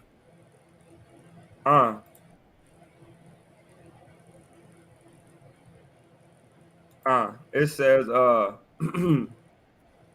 my bad. I want to get this quick precept. Uh, uh, This is the book of James, chapter 2, and verse 26. For as the body without the spirit is dead, so faith without works is dead also.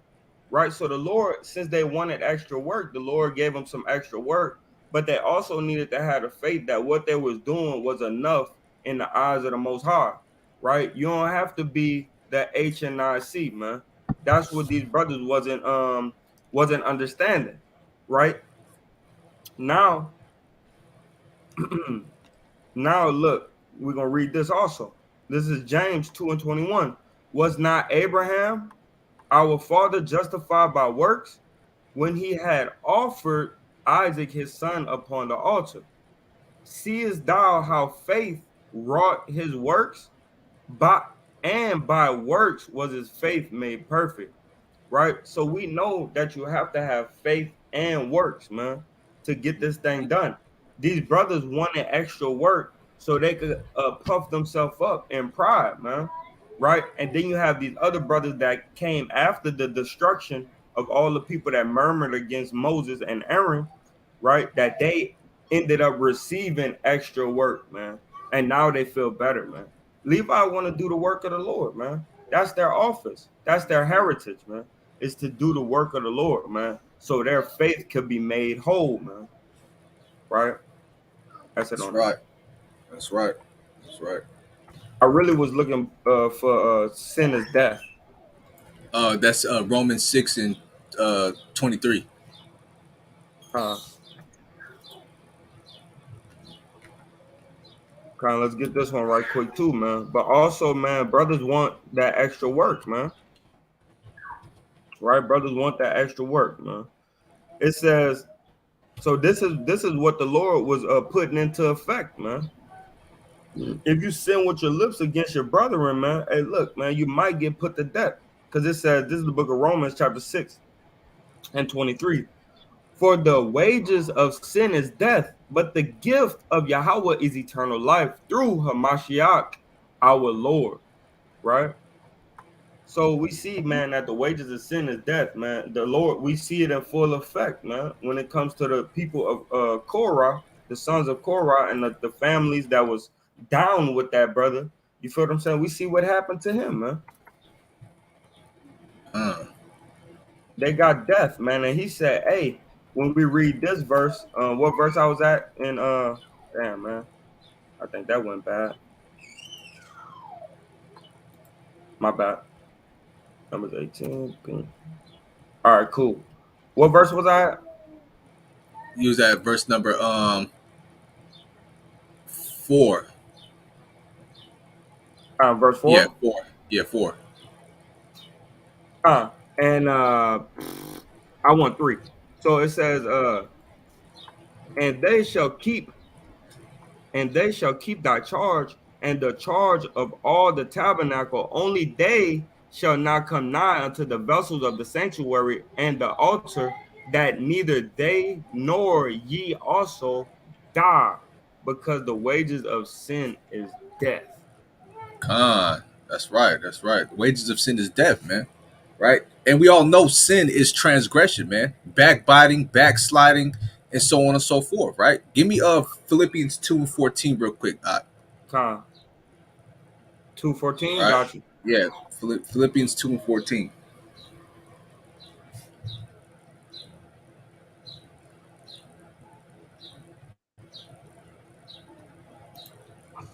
This is the book of Philippians, right? Chapter 2 and verse number Start at, 14. start at 13, Salakia. Verse 13. And it says, Salakia, 12. I got to hit with that Con, 12. I'm sorry. Go ahead. no, it's all good. This is the book of Philippians, chapter 12, 2 and verse 12. Mm-hmm. Wherefore, my beloved, as ye have always obeyed, not as in my presence only, but now much more in my absence, work out your own salvation with fear and trembling. Read on. For it is Yahweh which worketh in you both to will and to do his good pleasure. Mm-hmm. Do all things without murmurings and disputings, Man, that what? that ye may be blameless and harmless. Mm, The sons of God, right? The sons of Yahweh without rebuke in mm. the midst of a crooked and perverse nation, among whom ye shine as lights in the world. And that's what Aaron had went and seen, right? The dead between the living, man.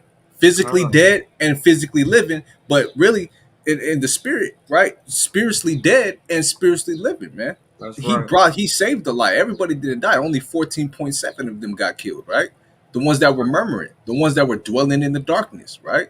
Give me First John chapter 2 and 11 real quick through the spirit, right? Con, Right? Yeah, man. You got to do all things without complaining and without disputing, right? Without backbiting and without having any type of grudges towards your people, man. So that way you can remain blameless in the eyes of the Lord, and you can remain harmless in the eyes of the Lord, man. And that way He will not harm you or blame you, right? con.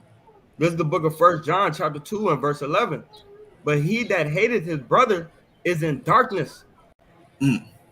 and walketh in darkness. And that's what the sons of Korah and them were doing, man. Those that Con, turned against Moses and Aaron, they was hating against their own brethren, man. They was walking in darkness. They was blind to see the truth, man. To repent, right, for their wicked actions, man. You know. con, and knoweth not whither he goeth, Mm. because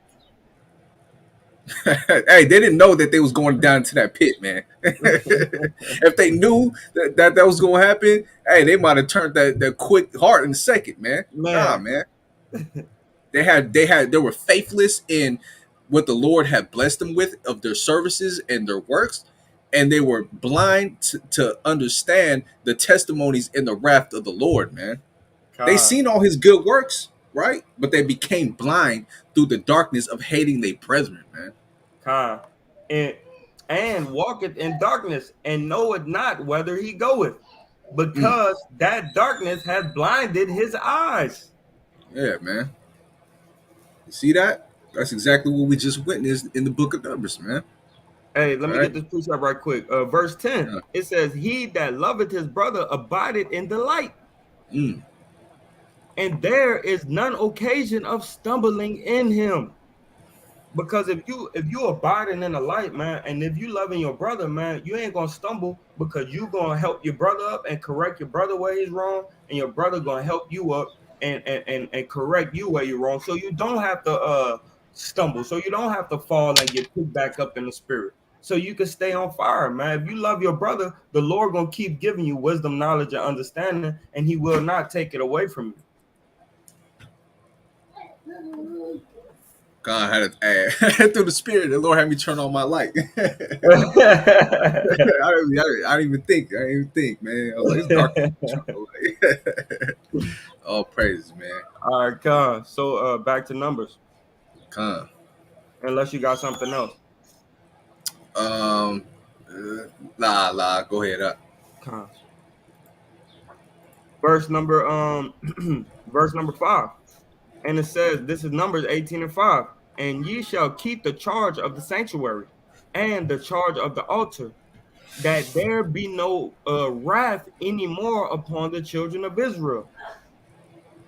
God bless you, baby. Barakatah. And I, behold, I have taken your brethren, the Levites, from among the children of Israel. To you they are given as a gift for Yahweh. I'm gonna read that one more time because I don't think you understood what the heck just happened. He said, "To you they are given as a gift for Yahweh." Hey, that's a blessing to have beautiful brethren in a state of being for the people, man. It's a blessing and it's a gift from the Lord to offer your own brethren to be a light for you, man. Khan, hey, Salaki, if I can. Um, so right here is telling you, man, all those brothers that's now putting in the work, I gave them to you as a gift. I give these other Levites to help you skin, to help you shave, to help you gut open, clean the Mm-hmm. insides. Um, all these different things with these sacrifices, I give them to you as a gift for Yahweh, man, to do the service of the tabernacle of the congregation. Man, because without them, man, you all would be going off, man. That's why they sitting in that CEO office, man. Making sure you keep your job, man. Making sure you still employed. You know. Con, man, because the wages might get cut, man. the wages might the wages might get cut, man. You brothers will be struggling, right? Trying to find a new job, man. And that new job is death. You know what I mean? Mhm. Shucks, man. So it says, therefore, thou and thy sons with thee shall keep your priest office for everything of the altar, man. For everything of the altar, man. So no more splitting up of the sons of Levi for those among the children of Levi to do specific works of offices. They're all just gonna handle everything at one time, man. They're all gonna Con, do everything from now con. on. That's correct, man. So that way we don't have to worry about this jealousy spirit, these different things going on. Everybody help everybody, right? Hmm. Be a brother to your brother, man. That where there's no more strife in here, man. And it says, and within the veil, and ye shall serve. I have given your priest office unto you as a service of gift. And the stranger that cometh nigh shall be put to death. Mm-hmm. You trying to put yourself in that seat, man. Hey, man, you gonna be put to death, man. Con, That's not your office. The office is for them solely, and they gonna handle everything, right? Don't try to usurp yourself over them in your own mind, in your own authority. con, and you know what's cold, man? The Lord, if you don't mind me chiming in right quick. No, you good. You good. So what also happened, man, is that the Lord said, okay, y'all tripping because you gotta wait to do your job when we need to move the tabernacle. You tripping because you gotta wait till the time we need to leave to cover everything with badger skin. Hey man, and that's why y'all getting jealous. Hey man, look, man, that's still y'all office. Y'all have to do those things. But now y'all can also, while y'all waiting on these things to go down, y'all can also help your brethren with the service of the Lord in the tabernacle, right? Mm-hmm. Because the Lord understood, man, that they was getting bored, man. It says, what's that precept, man? Much idle time. Sirach chapter 33 and verse number 28. 20, 28, I believe. You could You grab get that for me, King, Yeah, okay, I got you. Let me share that real quick. and then put me back on after you get that. Okay. Is my screen sharing? No. Okay, drop out and then okay, Yep, I it'll got you. pop up. There you go. Uh, Son, you flashing out, son. Sirach chapter 33 and verse number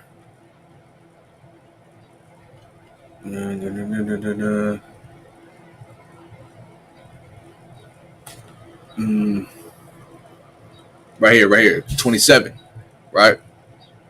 It says Sirach chapter 33 verse 27. Send him to labor that he be not idle, for idleness teacheth much evil. Hey, man, and that's why they was getting taught much evil.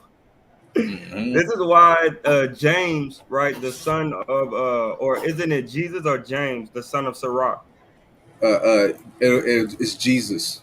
Jesus, the son of Sirach. This is why he was so cold in the law, man. He was reading these things and he was like, man, you know what? Let me just expound on the idiocy of these people, man, of the stupidity, of the ignorance, of the dang, just dumb dodo brains in this chapter right here. Let me speak Mm-hmm. on these people, man, because they was idle and didn't have much work, man. Hey man, they wasn't happy with having the fatness of the heave offering, the wave offering, right? We gonna get into it. The heave offering, the wave offering, and all these different. They didn't want to just sit at the table and eat their portion. They wanted to work, man. You feel what I'm saying? So Uh, that's why they wanted to subservient or uh make Usurp. them, yeah, usurp their office to what Aaron and Moses was doing, right? Mm-hmm. Salakia for my stuttering. But that's what they was trying to do because they knew that they had a feeling that their thoughts was getting the most of them, so they wanted more work, man. So they didn't feel this type of way, man, right? Con, And they didn't even con. know they was doing that in their subconscious, man. Put me back That's up there right. unless you got more in there. Yeah, I got more on that real quick. Just want to expound on this a little bit more. Yeah, man. Look, I'm gonna start at 24. It says, "Fodder, a wand, and burdens are for the ass, man. Right? Mm, You got a fodder, right? You got a wand and burdens. You spank your cattle, so make sure it's doing its job, man. Right? con, But what else? Bread, right? That wisdom, right? Knowledge and understanding, correction and work for a servant, right? mm, mm, 25. mm. If thou set thy servant to labor, let me try to hide, right? If thou set thy servant to labor, thou shalt find rest, right? I'm doing my job and stuff. Let me take a break. The other brother pick it up, man. He's doing his job. Let him take a break. The other brother pick it up, man. right? We could find rest amongst each other if we all laboring for the kingdom together, man, right? Con, Or laboring in this instance for the tabernacle of the congregation, man, right? But if thou let him go idle, he shall seek liberty. Liberty, like what, man? Oh, you know what? They ain't telling me I need to work or do anything. I'm just gonna do what I want to do, man. Right? They let me go idle, then not put me to work. Hey, man, you know what? I'm gonna start doing what I want to do. Right? I want to be who I want to be. con, Right? Verse 26. A yoke and a collar do bow the neck, right? You put a yoke and a collar on your, not you literally not gonna put these things on your brethren, right, man? It's speaking in the parable, right? You keep your brother in a submissive state, in a tame state, right? He's gonna stay in his position, man, right? con, Do bow the neck. But on the contrary to that, what? So are tortures and torments for an evil servant. And that's what we seen happen to the children of Israel that went off, man, that murmured con, against them, right? Tortures and torments, man, because they were being evil servants, right? They were being servants of darkness and being contrary to their brothers who were serving in a light with faith, right? They were serving in darkness with impatience, man, right? con. I got Con, something. I got nah, something that's right it. quick. Like it was telling you when it says chain and a collar, man. Right. Mm-hmm, I used to deal with pit bulls a lot, man. And the way that we would get a pit bull to be strong, right, and have a strong neck so it could shake real hard, is we put a chain on it, right, around the neck, and a 50-pound chain on the neck to hold his head down, right, mm-hmm, to make it get comfortable with this weight that is about to deal around with for the next 6 months. And then we change it and we put a lighter chain on it, right? And guess what? Now this dog is strong enough at any moment to pop this chain and get to the next situation, right? And so that's the same thing with us, man. We want to put on heavy burdens, right? So that way, when the burdens get light, we're able to do more. We're shifting through and we're able to do more work for the Lord, man, right? So I just wanted to go in on that real quick. Con, real quick, what you just said, I gotta finish it with this. 28. Set him to work as is fit for him. If he be not obedient, put on more heavy fetters. Con. That's Right? because I'm gonna expound on that a little bit. That's because exactly like what I just was saying, man. When you put heavier things on a person, it builds them up in the faith, man. Builds them up in the spirit, and it builds them up physically to where they're able to deal with a lot more in the end, right? So we want to have things to do. We want to have service, right, to do for the Lord. So that way, when things are light, we still, hey man, we still want to work. We like, brother, what you got going on? Yeah, you want to read a chapter too? I'm Mm-hmm. bored as hell, man. Right. The only other thing I'm gonna do is start flipping these channels, man. Right. But now when you get bored, man, you call and check on people. You just go through your call log. Hey, man, I ain't talked to you in a while, man. Shalom, Man. King. Gabar, man, it's good to see you. Good to talk to you, Gabar. Like, you got time to go through a precept right quick, right? Because you used to laboring, you used to having heavy stuff on you. Mm-hmm. God, through the spirit, I just gotta finish it off, right? But what? 29. But be not excessive toward any, right? Mm-hmm. Don't be too much, don't put too much on that brother, man. Right? Mm-hmm. Be like, nah, brother, no, you want to come around, man, you gotta read 30 chapters today, man. Like, no, man, give him a little bit at a time. He gonna come back to you. Like, hey, hey, man, can I get some more chapters, man? Hey, what you want me to read today? You know what I'm saying? Hey, you know what? I found this. Let's break it down. Don't over drag him, man, because then he's gonna start being idle and he's not gonna want to do nothing, man. Right? And he's gonna start hating his brethren, right? Facts. And Facts. without discretion, do nothing, right? You have to read Uh, the situation. You have to read your fellow brethren, right? In this context, it's saying servant, but your servant are your brother, man. We servants uh, amongst each other, man. We all uh, serving and we laboring for the kingdom together, man. Right? Verse 30. If thou have a servant, let him be unto thee as thyself. You see that? Not, oh man, you my slave, you my servant, you do this, you do that. No, man. Right? We all in this thing together, man, because thou hast bought him with a price, right? If thou have a servant and treat him as a brother, For thou has need of him. See that? You got to treat him like a brother. Don't treat him like a slave, man. Don't put too much heavy burdens on him, man. You got to put what's fit for him, man. Right? You got to give the right amount of portions and don't overstuff his mouth or he gonna choke on something. Right? For thou Hey, has Salakia, I got something right quick. Hey, man, you come. see, man, the Lord said you bought him for a price, man. The price was killing all them niggas, man. That was and them spicks. That was doing too much, man. Right? That was the price. Now y'all have to serve me even more, man. Right? And it's a beautiful thing, man. And then you read verse 31 again. Come. Verse 30. Oh, it's like it. If thou have a servant, entreat him as a brother. God, now you have more servants, man. He said, hey, Moses and Aaron, since they was playing with me and playing with you, I'm gonna give you some more servants. Here goes some help for you. You know what I mean? The water, Yahweh, right? Come. I just wanted to touch on that a little bit. Go ahead. Come. All praises, right? For thou has need of him, right? We need our brothers, man. We need each other, man, right? As of thine own soul. We just the same way we need our souls, man, right? To live, right? To stay in the faith, to stay patient, to endure unto the end, right? We need our brethren in that same manner, man. So we can keep each other sharp, man. That's why it says for iron sharper iron, right? And roughly paraphrasing, right? We also sharpen the countenance of our friend, man, right? If thou entreat him evil and he run from thee, which way wilt thou go to seek him? Hey man, he gone. He long lost. He gone now, man. You just lost a brother, man, for the way you was treating him, man. Man. See that? Hey, and you gotta, hey man, the thing is that when you get a servant, you want your servant to accept the burdens, man. Hey, look, man, I really need these things done today, man. I could do it for you. I could do it for you, big homie. I could do it for you, brother. Not a problem. I Right. could do it for you. You know, that's how you want your servants to be. You don't want to say, you better do this. You gotta do this. You better da da da da. No, man. You wanna kind of make the suggestion and let them be that servant unto you. That's right, man. That's right. Put me back up there, King. Con. Where we at? Man, it's a beautiful thing, Portion. man. Con. Con.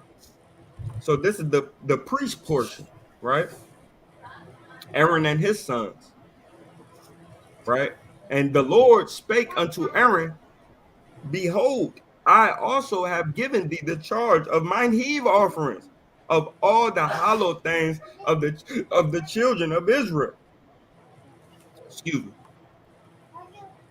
Unto thee have I given them by reason of the anointing. Right? Right quick, King. Right quick. Go ahead. I can expand through the spirit. Right quick. Call all y'all busting your son. Right quick. Hey, peace and blessing to you all y'all in the chat. Peace and blessing to all y'all chat. Shalom. Con. It says anointed anointment, consecration portion, right? Anointing oil portion, right? This is your portion, man. This is your consecration portion, man. I dedicated you, the priest Aaron, the Zadokites, for this portion, man. And that portion is putting the incense on the censer. That portion is putting the meat on top of the grill, man. Right? They could get help from the other Levites on skinning it, getting the guts up out of it, Getting that wood. That's right. helping lift the animal, because some animals are 800 pounds, some animals are 6, some animals are 3. You need some help to put that thing on the altar, but they have to have, it's like an overseer in a righteous way. You have to have the Zadokites there to do this work, man. Right? Like I said, consecrated portion, man. This is your portion, man. It's not for nobody else. Right? That's right. Y'all excuse my children. All right. They're having a field day. All right. Con. So real quick, got a new viewer in here, Shanisha Tisdale. All praise to the Most High for you tapping in. All praise. Grand rising to you too, sisters. Shalom. Con, let's get it, King. Con. And it says, I'm gonna start at the top of this one. And it said, Yahweh, this is Numbers 18 and 8. And the Lord spake unto Aaron, Behold, I also have given thee the charge of mine heave offerings of all the hallowed things of the children of Israel. So the heave offering and the wave offering is a hallowed thing to the Lord, right? The breast and the right shoulder. Unto thee have I given them by reason of anointing, right? Consecration, dedication, and to thy sons by an ordinance forever. Hmm. This is how it's going to go down. This is the way it's going to be done forever, right? Thus saith the Lord, and the Lord This don't change. Go ahead. con, this shall be thine, Salakia, this shall be thine of the most holy things, reserved from the fire. Every oblation, my bad, let me read this one more time. I like that. This shall be thine of thine most holy things, reserved from the fire. Every oblation of theirs, every meat offering of theirs, and every sin offering of theirs, and every trespass offering of theirs, which they shall render unto me. Thou shalt, Salakia, shall thou be most holy before thee and before thy sons. Every offering that's offered on that altar of fire, man, everything that comes out of that is going to be consecrated unto them, anointed unto them. It shall be theirs, right? Khan, that's not Salakia. Not everything, but the wave offering and the heave offering, right? Con, Of the right shoulder and the breast of the animals is for the Levites, the Zadokites, con. Right, that's right, right? that's right. And For thee everything and for else, thy sons. That's right. and everything else is for the uh, other Levites and for the people that brought the offering, Hmm. right? Because we do barbecues, like we always say, man. Man, Big things popping and coming up, little things stopping. Big things coming popping. up. You said what up? Con. You said what up? I said, new moon's coming up, man. You know Once how we do again, this thing, man. once again. It says, this is verse 10, Numbers 18 and 10. In the most holy place shalt thou eat it. Right? Talking about the other Levites. No, Salakia. Talking about the Zadokites. Every male shall eat it. It shall be holy unto thee. Right? And here we go. And this is thine, the heave offering of their gifts, with all the wave offerings of the children of Israel. I have given them unto thee, and to thy sons, and to thy daughters with thee, by a statute forever. Every one that is clean in thy house shall eat of it.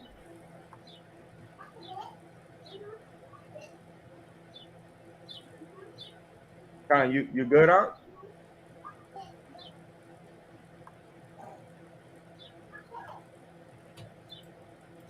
Shalom, you straight? Yeah, yeah, con. Nah, So I thought you was talking to your son. nah, I'm talking to Or your you. daughter. Slacky, go ahead. Nah.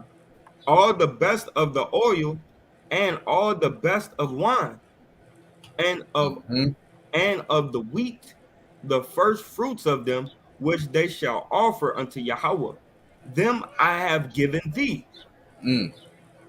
Everything that we're reading here is being consecrated to the portion to the sons of Levi, the Zadokites. Come. Right, read on. And whatsoever is first ripe in the land, which they shall bring unto Yahweh, shall be thine. Every Hmm. one that is clean in thine house shall eat of it.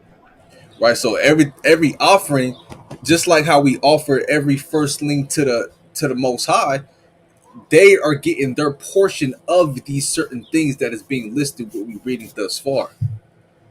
Y'all follow me? Khan. Khan. That's They're correct. getting their own. They're getting their own because the Most High is separate above all the Israelites, right? All 12 tribes, but even the children of the sons of Levi, right? Of the sons of Aaron, rather, right? The Zadokites, they're being consecrated from among their brethren, and they, the children of Israel, have to offer first offerings to them as well, right? Con. If that makes And they sense, got Con, some, go ahead. yeah, con. They got something deep coming up in a couple precepts, man. I pray the spirit be on you, man. All right, let's go. And this verse 14. Everything devoted in Israel shall be thine. Con, that's what yeah, like I just said. Go ahead, read on. Con. Everything that openeth the matrix in all flesh, which they bring unto Yahweh, whether it be of men or beast, shall be thine.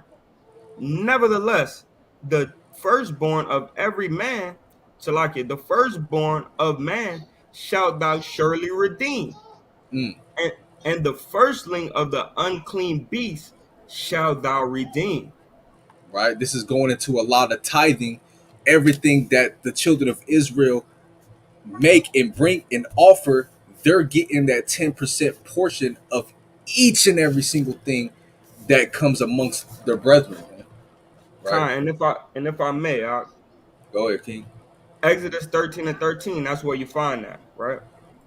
Mm-hmm. I read on, and it reads, verse 16, and those that are to be redeemed from a month old shalt thou redeem, according to thy estimation, for the money of 5 shekels after the shekel of the sanctuary, which is 20 gerahs.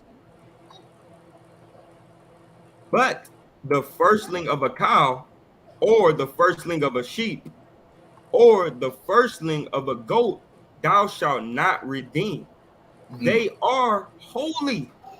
mm. Thou shalt sprinkle their blood upon the altar, and shalt burn their fat for an offering made by fire, for a sweet savior unto Yahweh.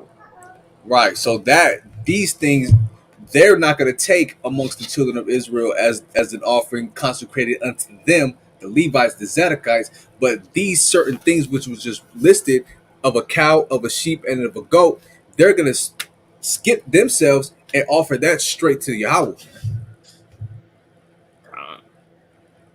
And it reads, verse 18, and the flesh of them shall be thine, as the wave breast and as the right shoulder are thine. You got a precept on that one now, because I know you brought that up before about the wave breast and the right shoulder. It was somewhere in Psalms, man. Right shoulder. I'm drawing a blink right now. Hold on. Let me paraphrase Con, it. con. And like I've been saying the whole time, man, is the Hmm. Zadokites, man, they get that wave breast and that right shoulder, man. And they have to take it and they have to eat it. They can't say, I'm full and I had enough. Nah, man. No, you have to take that and you have to eat that within the span of 3 days, man. Right? You have to eat that thing.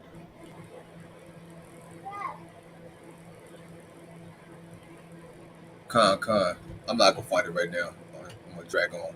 Go ahead, King. Consalak, y'all find it. Take some more time. Let's go into Exodus, right? Chapter 39, 29, and verse 27.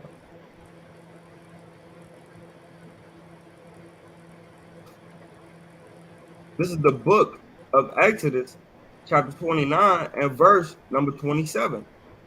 And thou shalt sanctify the breast of the wave offering and the shoulder of the heave offering, Mm-hmm. Set it which apart. is, which is waved, right? And which is heaved up, right?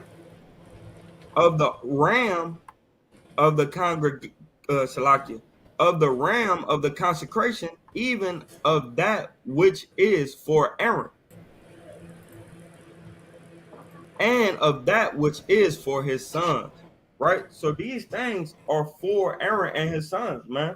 Don't come in here trying to grab out. Just let me tell. I know the shoulder is the best part on the right side, the best part. Mm-hmm. Let me go ahead and take a piece of that, man. I need that. No, man, don't touch that because you will die, man. That would be a sin, right? That's right. These, yeah, that's right. These things are ordained. You know, the breast and the thigh of the ram, you know, is ordained to be used for an ordination or to, be dedicated, rather, to him as a special gift set aside solely for the priesthood, right? And I got one more thing. When you waive something, if they say, "Hey, you have extra expenses on your gym membership," I'm gonna waive those, right? Just so you have to pay the 16.99, right? When they waiving this offering before the Lord, they're trying to get you free of a debt that you owe with the Most High, right? Mm-hmm. And when they're with the heave offering, when you heave something, you rear it up, right? You stand it up. This is for you, Yahweh, right? And that's what they do with the thigh, with the right, Salaki, you said thigh, with the right shoulder of the lamb, ram, goat, cow, ox, of these different animals, man. Right? Mm-hmm. And that's why it's consecrated for the Levites, because the Levites is the Lord's portion, and they have their stomach is the Lord's stomach, especially the Aaronites. And I'm That's gonna right. read That's this one right. and then we could go back. Yeah, read 28 again. Go ahead. And it shall be Aaron's and his sons by a statute forever from the children of Israel. For it is an heave offering, and it shall be an heave offering from the children of Israel of the sacrifice of their peace offerings, even their heave offering unto Yahweh. Right. That's going to be their right permanently. That's going to be strictly for them permanently, right? It's basically going into being a sacred offering or a sanctified offering from the Israelites to the Lord. Uh, Through the priest. To the priest, right? Uh, Like, and it like from says, that's what I was saying earlier. From the Israelites, it's going to come to them, then to the Lord, just uh, like that, you know. uh, it's like pass the baton, man. Yeah, right. That's Right? right. Next runner in the race. Mm-hmm. So I'm on 19, right? uh, con. All the heave offerings of the holy things which the children of Israel offer unto the Lord have I given thee, and thy sons and thy daughters with thee by a statute forever. It is a covenant of salt forever before Yahweh, right? Mm-hmm. And what do we do with salt? What is salt made for? To what's the word trying to use to give flavor What else? to Pre, I don't- pre, um preserve, preserve, preserve con. right? I was It thinking is more of a a flavoring covenant it up. of right. It is a covenant of salt of preserve forever before the Lord, man. Right.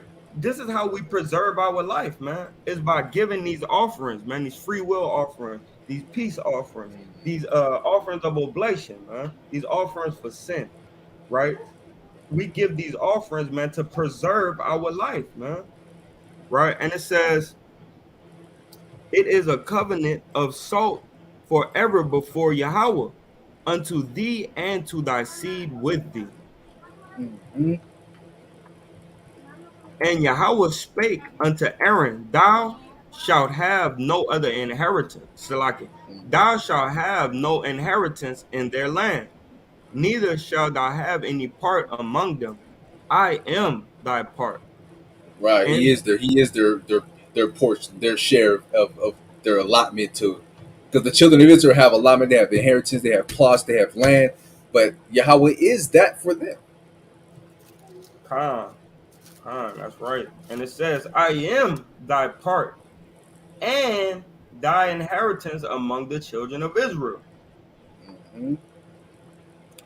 And behold, I have given the children of Levi all the tenth in Israel for an inheritance, Mm.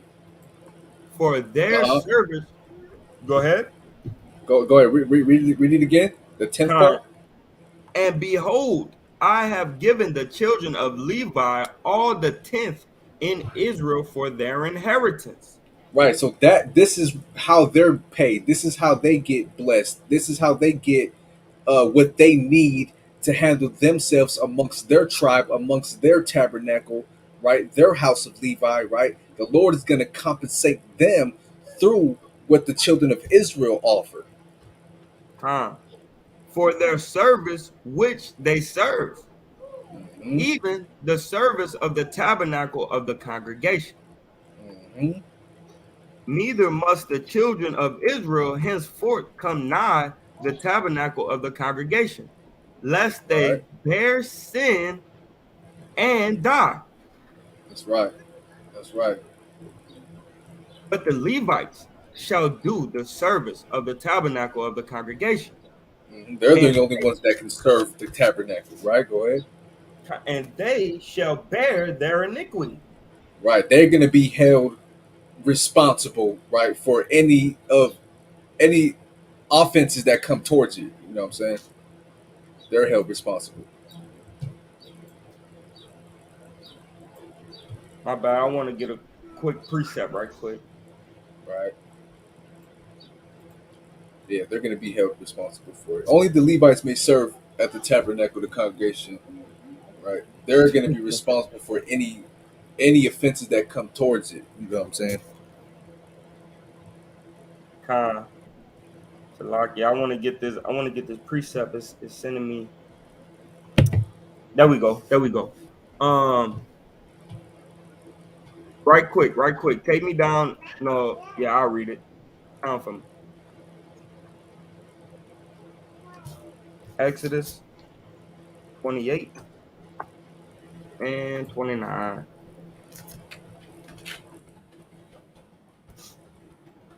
Con, this is the book of Exodus, chapter 28, right, and verse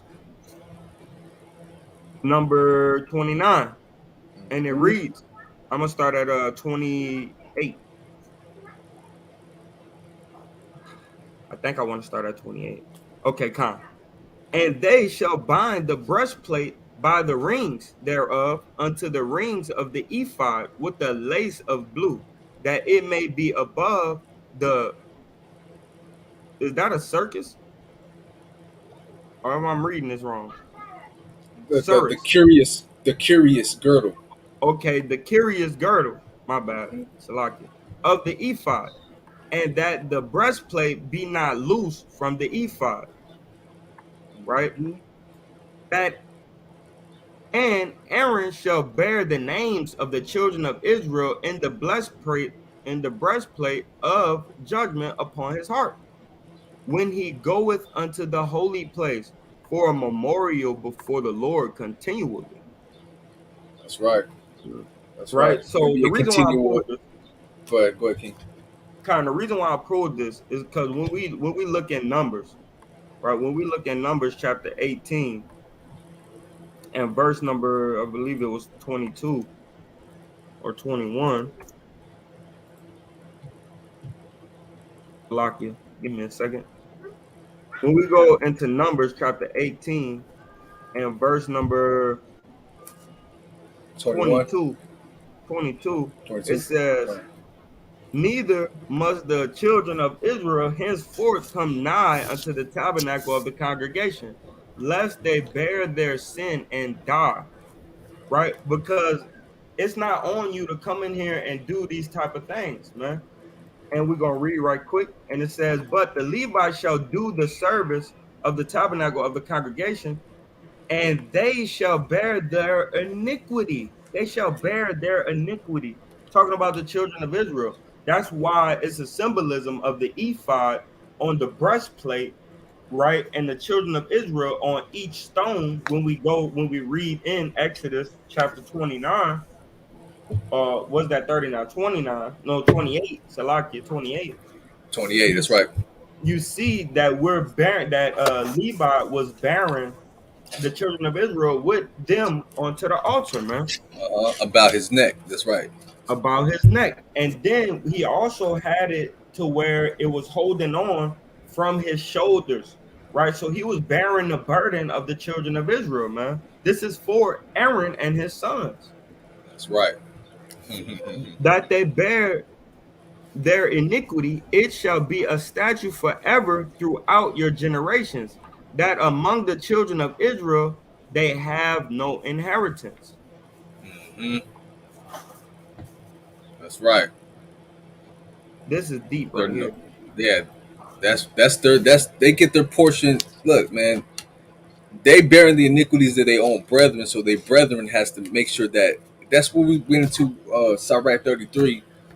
We're servants amongst each other, right? I'm bearing you guys bear me when it comes to land, when it comes to oblations, when it comes to offerings, tithing. You make sure I'm good, I'm gonna make sure you guys are straight. Man, this the part I was talking about, King, man. I pray the Lord douse you with fire, man. When I read this, I was going crazy. God. All right, So reading on, verse 25. And Yahweh spake unto Moses, saying, thus speak unto the Levites, and say unto them, when ye take of the children of Israel the tithes, Salakia, the tithes which I have given you from them for your inheritance, then ye shall offer up and heave offering of it for Yahweh, Mm, even a tenth part of the tithes. mm, God. Right? So the tenth of the tithe that they receive from their own brethren, the Levites, they gonna take a tenth of that and offer that to the Lord, right? Go All ahead. praise to the Most High. God. And this is your heave offering, Salakia. And this your heave offering shall be reckoned unto you as though it were corn of the threshing floor. God, grab me Sirach chapter 33 and verse 16. God, I got a precept too. God. All Right. praise. What you Right. want, Iraq? So yeah, Sirach 33 and verse 16.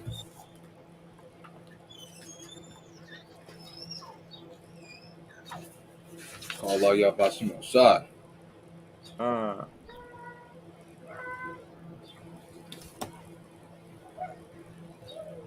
you said 33? Mm-hmm. In verse 16. Uh, Powerful. man, this is a powerful situation right here, man. God. That's I right. think it might be in the where you find your Iraq from. Oh, Ecclesiasticus 33 and 16? Nah, where you find it at up in you go to Biblegate? Nah, yeah. No, I just type in the top head bar up there where it says BibleGateway.com. I just type Sirach and it'll just I'm gonna put need me you. straight. I'm gonna need you to pull it up. God. Nah, I'm talking about. I got it, but I need you to. I can read I it from need. my book. Nah. I got it. I just need you to. I need you to put me on the screen Oh, so lucky. Yeah, yeah, go because ahead. when I change like that, it's gonna take me out, and you got to put me back on. Okay, God. There you go. This is the book of Sirach, right? Chapter 33 and verse number 16, Right, and it because reads, look, real quick, the Lord was saying, whatever tenth or tithes, right? Tithing just means a tenth, right? A tenth of what the children of Israel offer unto the Levitical priesthood. They gonna take that as well, and they gonna offer a tenth of that to Yahweh. And this is gonna be for what? For their offering, their harvest offering, like they have done the work themselves, right? Read on. All praises to the Most High. This is the book of Sirach, chapter 33 and verse number 16. Hmm. I'll wait last of all, Hmm. as one that gathereth after the great gatherers. Right, because they didn't actually put in the work to go and harvest things, to grow the cattle, to grow these things in the field. Because the children of Israel, that's their allotment. This is what they had to do because they were the ones that were provided the land, the inheritances, right? These plots of land, right, to do all of these works, right? You know, By the blessing of Yahweh I profited. right? So the Levitical priesthood, they gathereth after they have already done the works, right? They gathereth from them, and by the blessing of the Lord, the Levitical priesthood, the sons of Aaron, right? The Zadokites, they still profited, right? You know, Ah, reading on. And tread my winepress like the grape, like a gatherer of grapes. Right. They were able to tread that wine press. They were able to receive the blessings and the things that come out of gathering these grapes and put it in this work, right? Just like if they went and harvested all these lands themselves, just like they went and harvested and did the work what the children of Israel were doing, they still profited in the same manner, if not even more. See what I'm saying? Con, So they and it came up reads, last of all, right? Go ahead. and it reads 17. Consider that I labored not for myself only, but for all them that seek learning. Right. So we don't. They didn't labor all for what really what I wanted was 16, but through the Spirit I could expound on that. Right. So to consider that they didn't labor thinking that it was just for them. Right. They offered that tenth to the Lord. Right. And for all of them that seek learning, but in the instance we talking about in Numbers 18, right? All of them that seek a blessing of the wine press and like they were gatherers of grapes, they did it for their brethren as well. Right. Con, that's They right. did it for the Lord, right? That's why we say consider that we not studying and doing all these things and tilling the field with these precepts and this knowledge, wisdom, and understanding. I don't just do it for me. I'm doing it for the Lord, for the kingdom, and for the brethren, man. Con, I'm gonna read 27 one more time, and I got a precept on that. Uh, Con, this is the book of Numbers, chapter 18, and verse number 27. And it reads, Salaki, I'm gonna read 26 too.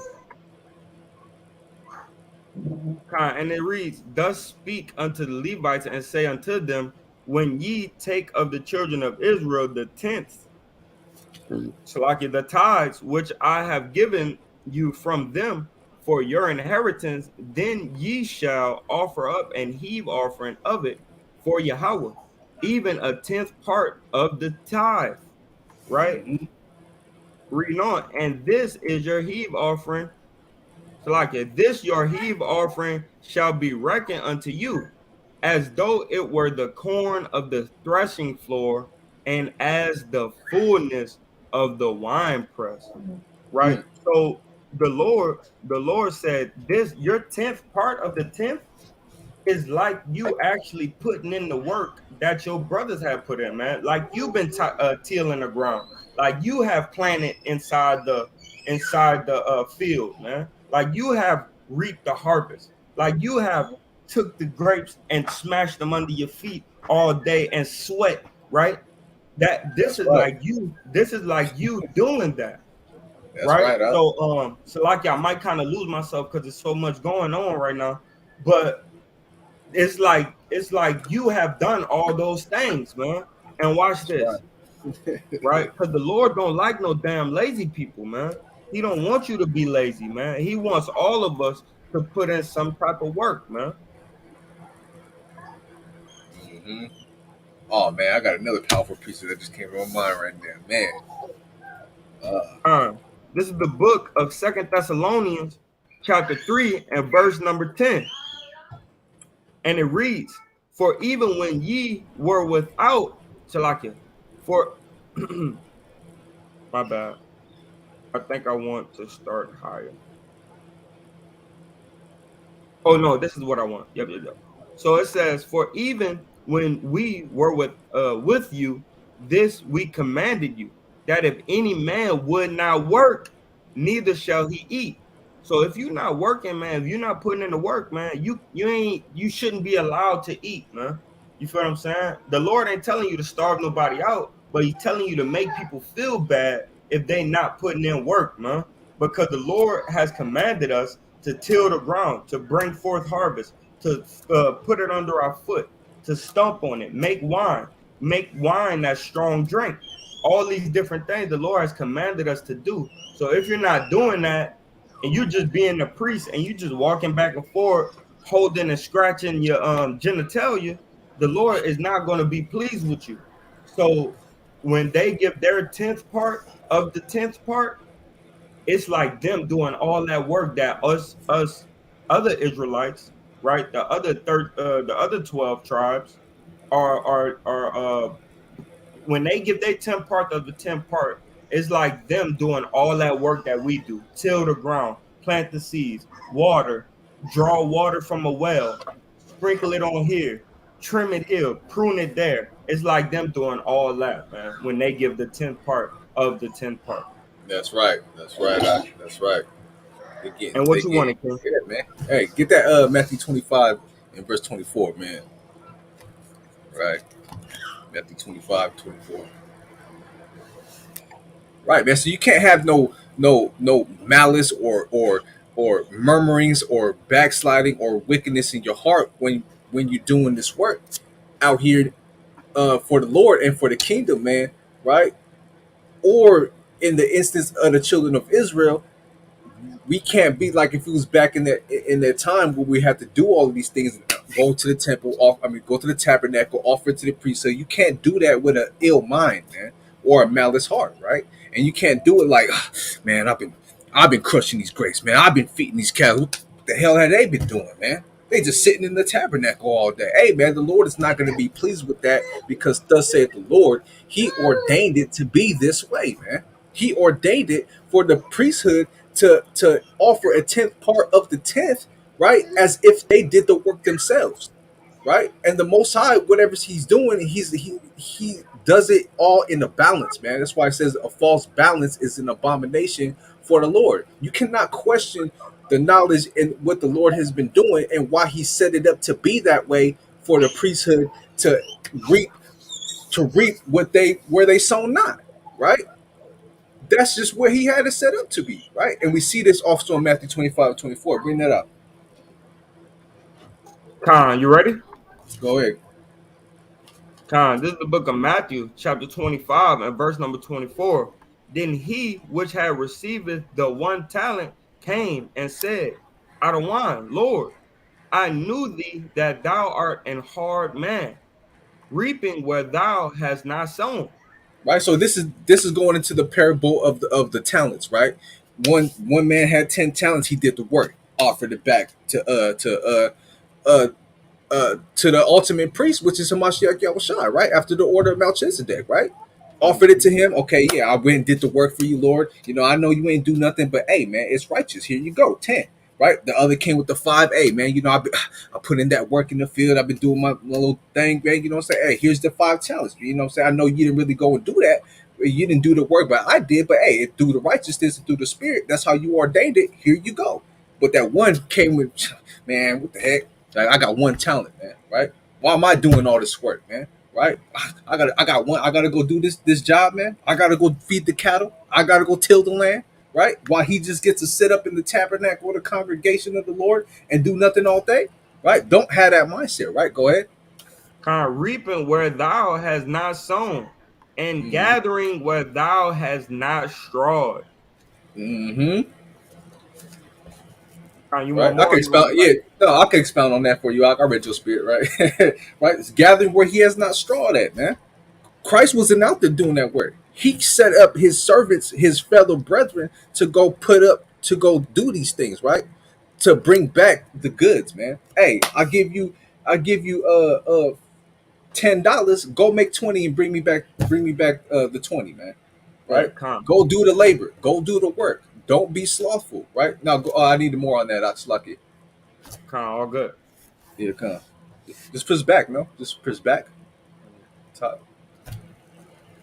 Oh, you probably got it. Man, this All all good. this all too. Right, yeah, man. So reaping where thou has not sown, right? You can't have that mindset, right? Read on. 26. Khan, 25. Go ahead. Khan. And I was afraid and went and hid the talent in the earth. Mm-hmm. Lo, there thou hast that is thine. Right. He didn't want to do the work, man. Oh man, I'm just gonna put that one talent away, man.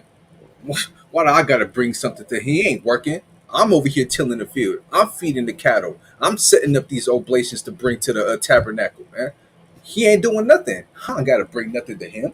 Right, read on.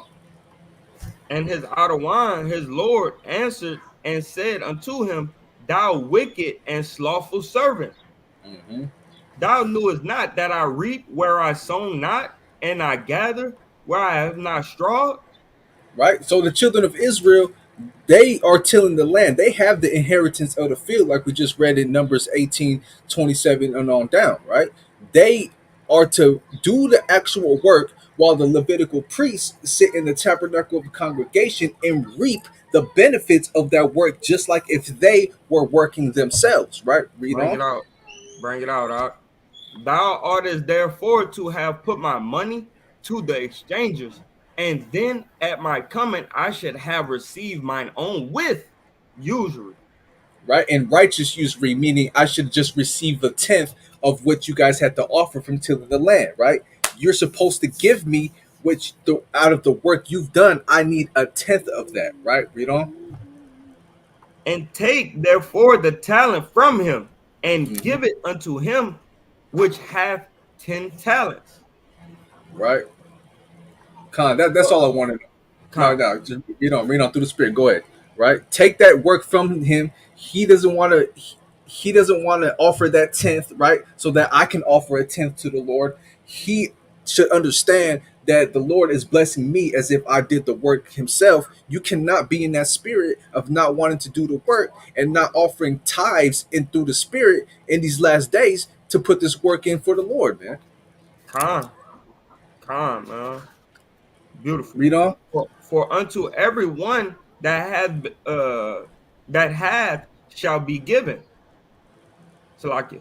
For unto every one that hath shall be given, and he shall have an abundance.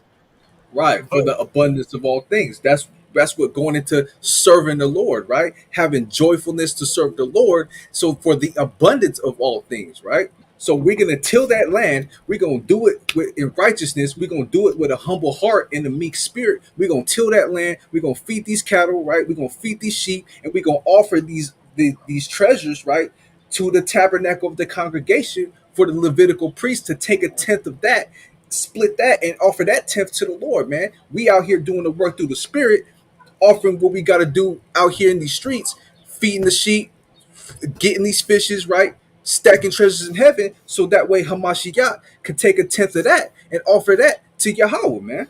con, Right? bring it out, Doc. Go But ahead. from him that had not shall be taken away even that which he had. Right now, you come in, you be doing this work. Now you falling slowly by the wayside, right? You, oh man, what I got to keep doing this, man? Like it's not profiting me, right? You coming with that mindset, not wanting to offer your treasures, your tenth to the priest, which is Hamashiach Yahweh Shai. You coming in that spirit, you gonna fall out the wayside, man. And what's gonna happen when you fall out the wayside when you're not profiting through the spirit, right? Read on. And cast ye the unprofitable servant unto outer darkness. Mm, There shall be weeping and gnashing of teeth. right. So don't be in the spirit of not wanting to offer a tenth to the Levitical priest so they can offer a tenth to the Lord. Don't be in the spirit of not wanting to do the work of the Lord, stacking treasures in heaven, feeding the sheep, and offering a tenth of that to Yahweh Shai so he can offer it to Yahweh, man. Right? That's what's going on in Numbers. In the context of Numbers 18, what we're reading, we're supposed to till the field, get the cattle, get the oblations ready, get the offerings ready, and we take that up to the priesthood. Then the priest will take a tenth of that and offer that to Yahweh, right? And in these last days, through the Spirit, we're supposed to be out here in these streets, feeding sheep, grabbing fishes, right? Stacking treasures in heaven, and we'll offer a tenth of that, right? And Yahweh Shai is going to take that and offer that to Yahweh, and so he can tell us, "Well done, my good and faithful servant." Servant. Call Allah Yahweh Shem outside, man. Khan, call all y'all about Shem Shah. Go Barakatah. ahead, King. You got it. Khan.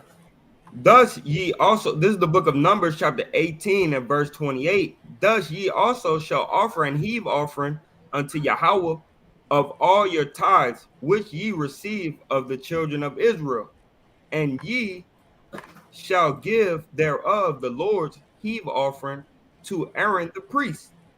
Mm, Out of all your gifts ye shall offer every heave offering of Yahweh of the best part thereof, even the hollow part thereof, out of it. mm-hmm. That's right. Oh, I'm just gonna give him a regular chicken. No, you gotta. Let me see. Oh, that's a perfect one right there. Put your heart and your spirit into it, man. Put your mind, body, and soul all the way into it, man. Don't just half-ass things, right? Con, of all the best thereof. Hmm. Therefore, thou shalt say unto them, when ye have heaved the best thereof from it, then it shall be counted unto the Levites as the increase of the threshing floor and as the increase of the winepress. Right, cause check this out. Like you offer this the best from your mind, which you understand. You did some diligent time to really decide what's the best offering, and you offer that to Aaron. Aaron's gonna take a look at it like, yeah, okay, let me get a better one, right? He has to make that decision as well to really accept that as a best offering. And when he offers that tenth to the Lord's gonna look at him and the Levitical priest like, you did a good job. That is one of the best. Yeah, follow me. You see what I'm saying? Give me a second. God, I know you left out. Right? So you make the decision to bring a best offering to the Levitical priest, right? Aaron's gonna look at that and be like, "Yeah, this is one of the best. Let me take that to Yahweh, right? Let me offer that a tenth of that to Yahweh, man." And the Yahweh's gonna look down at the priesthood and be like, "Okay, that is the best, man. Let me accept that." Y'all follow me? Put a one in the chat. Put a con in the chat, man. If y'all follow me, man. If that's making some sense to y'all, man. Put a con in the chat, man. All praise to the Most High, man. Yeah, man. And through the Spirit in these last days, we got to put in this work the best of our abilities and offer our good works without slothfulness, without backbiting, without transgressions, without doing things through Hamashiach, and he's gonna look at that like, yeah, you did the best you could. You give me the best of your offerings, of stacking your treasures in heaven and feeding your sheep. Right now, I'm gonna offer that to my Father, and he's gonna look down like, yeah, the servants you have chosen, the servants that you are over. Yeah, that is a good offering, right? So again, just real quick, right? You put in the work, you get the best offerings, the best oblation offerings, and you give that to Aaron the priest. He's gonna look at it and be like, "Yes, this is one of the best, right?" And then he's gonna offer a tenth of that to the Lord, and the Lord's gonna look down at Aaron in the priesthood, like, "Yes, I accept that. That is the best of the offerings, right?" Through the Spirit, fast forward, we do this work, we feed the sheep, we get these fishes, right? We do everything thus saith Yahweh, Ba'ashim Yahushai. Then after that, Yahweh is gonna offer that to the Lord, the best of what we have to offer, and Yahweh's gonna look down at him like, yeah, thy children, right? Thy those that thou art married unto, that is the best. I accept them to come into my kingdom and sit with me and sup with me, Con, man. con. That's right, man. Beautiful, man. Way to put that thing in the spirit, man. And Rakash Kumar Verma. Hey, man, Shalom. It's good to see you in the chat. Come. Um, but yeah, Khan, man, and just a little bit to add on to that. Us as being priests, you feel what I'm saying, under the order of Melchizedek, also, right? When we give our tithes and our tenth unto the congregations that we are in, man, we got to understand, man, we giving that directly unto the Lord, and the Lord is also counting that as extra labor, as you laboring in the fields, man, gleaming the fields, man, and pressing the wine press, man. Man, man, that's right, that's right. This, So we do this, that. We'll so like real quick, we'll do that ultimately on a bigger scale. It's all of us as a whole, right? Scattered throughout the earth, offering to Yahweh Shai, he offered to the Lord. But even amongst our own camps and congregations, we got to do that amongst each other, right? And get the best out of each other and do the work in service of each other. Khan, beautiful, well said, man, well said. This is the book of Numbers, chapter 18, and verse number 31. And ye shall eat in every place, ye and your household, for it is your reward for your service in the tabernacle of the congregation. And ye shall bear no sin by reason of it. Right? Mm, And now you can eat You can eat in different places, man. Right? Usually it's a sin for you to eat hallowed things anywhere else, man. But in this circumstance, it says, "And ye shall bear no sin by reason of it." By what? Ye shall eat in every place, right? Because now your whole situation, man, is holy. And ye shall bear no sin by reason of it. When ye have heaved from it the best part of it, neither shall ye pollute the holy things of the children of Israel, lest ye die. Mm, that's right. That's right. Don't go into. You can't be in the spirit of what I got from amongst my brethren. Give a tithe of that and offer it to the Lord, right? But you cannot call what you can't just say I thought it was the best. What they gave me was alright, right? You got to be careful to treat the holy sanctified gifts of the people of the children of Israel, right, as though they were common, right?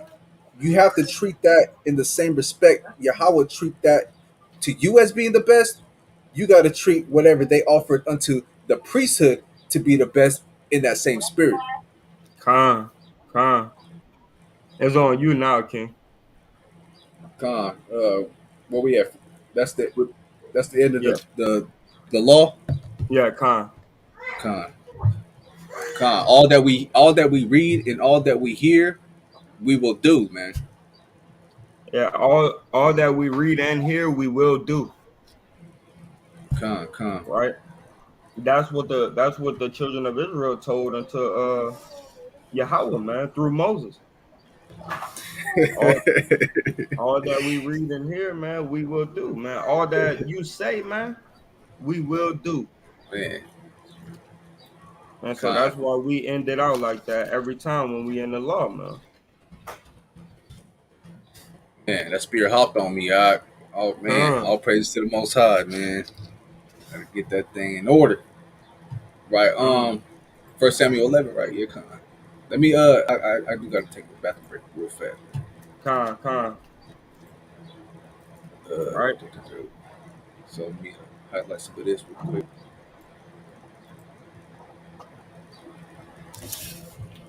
I Yeah, got con. you. We're gonna do this right quick. Put share me right quick. Share my situation. Hold on.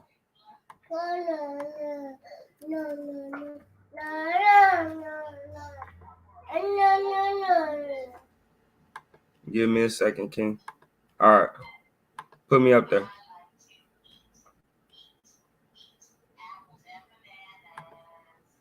We're gonna get y'all some music going, man. Yeah, make sure y'all like, share, subscribe, man. Appreciate y'all for being in here. Call all y'all Bashim Shah. Call all y'all Bashim Yao Shah. Right, this our beloved brother Hezekiah, man. Check him out whenever you get the chance. Recordings just got better. Hey, it's Dana from StreamYard. I'm so excited to announce that. Good evening, I'm Kristen Welker in for Lester.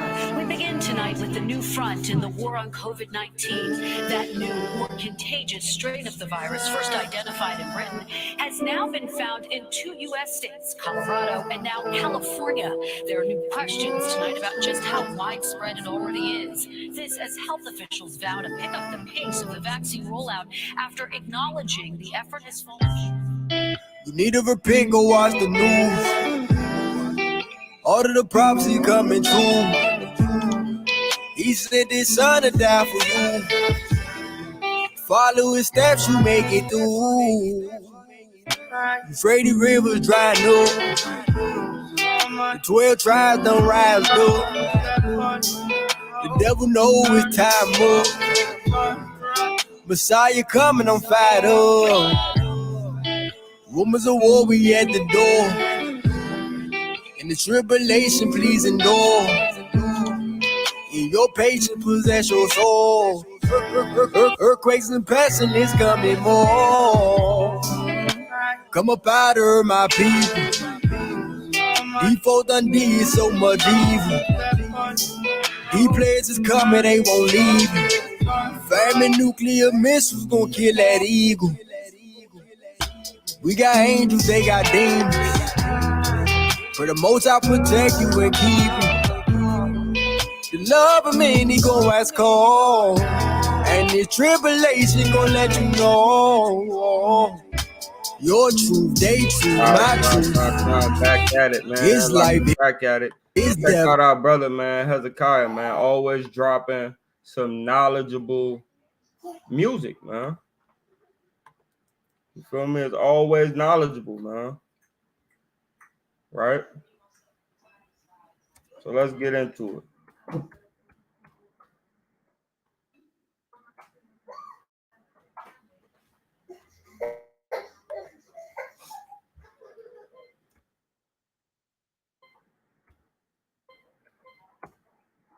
All right, Con. So now we'll be going into 1 Samuel, right, chapter 11, starting from the top and reading into 1 Samuel chapter 12, right? And it says, Salakia, and it reads, then Naash, the Ammonite, came up and encamped against the Salakia, y'all. Salakia. This little dude.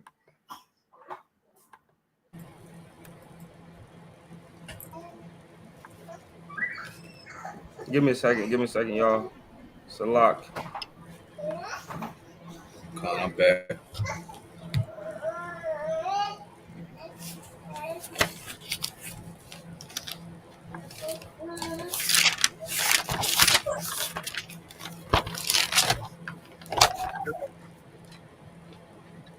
What happened? Froze or something? Yeah, go ahead, brother. Let me get this dude, man. I got you. Pull it back up on your screen. Yeah, got you.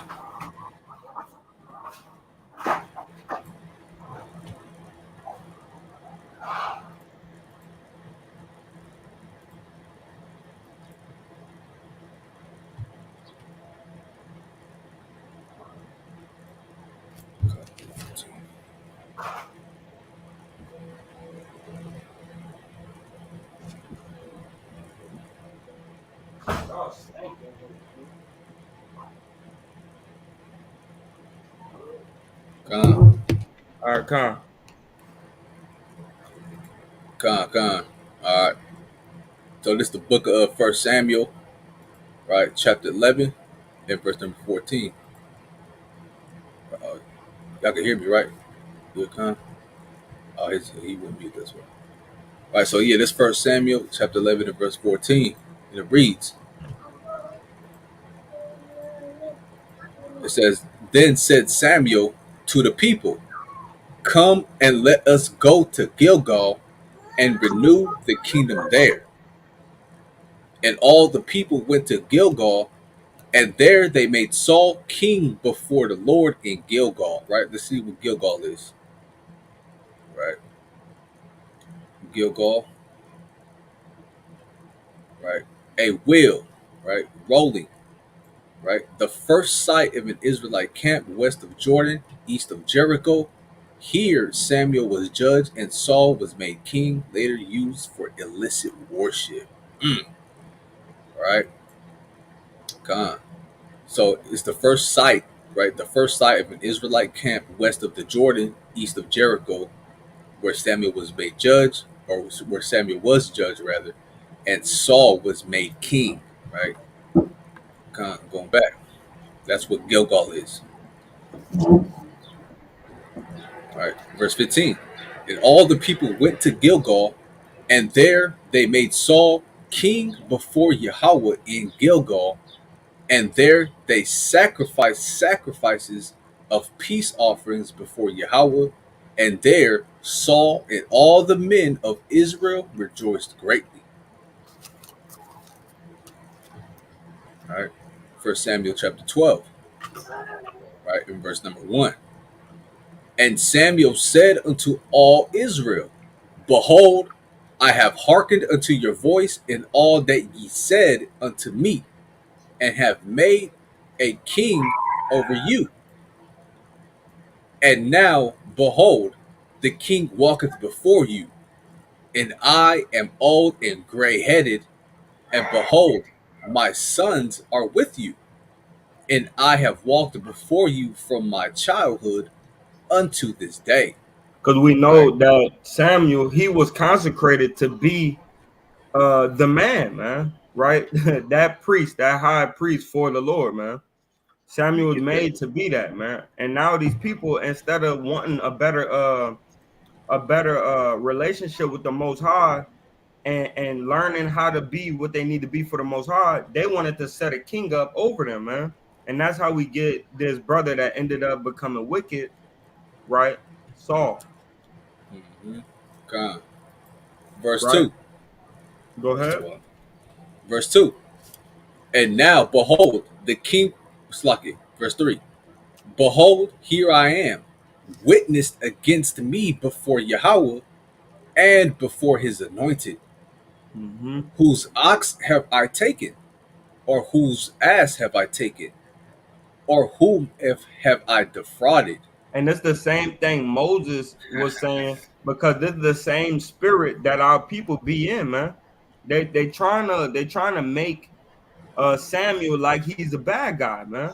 When really Mm-hmm. he was just keeping us close with Yahweh Ba'ashem Yahweh Shai or Yahweh Y Yahweh Shai, man. He was keeping us close with them. Now, who have I defrauded, man? Did I play you in some type of way? Right, go ahead.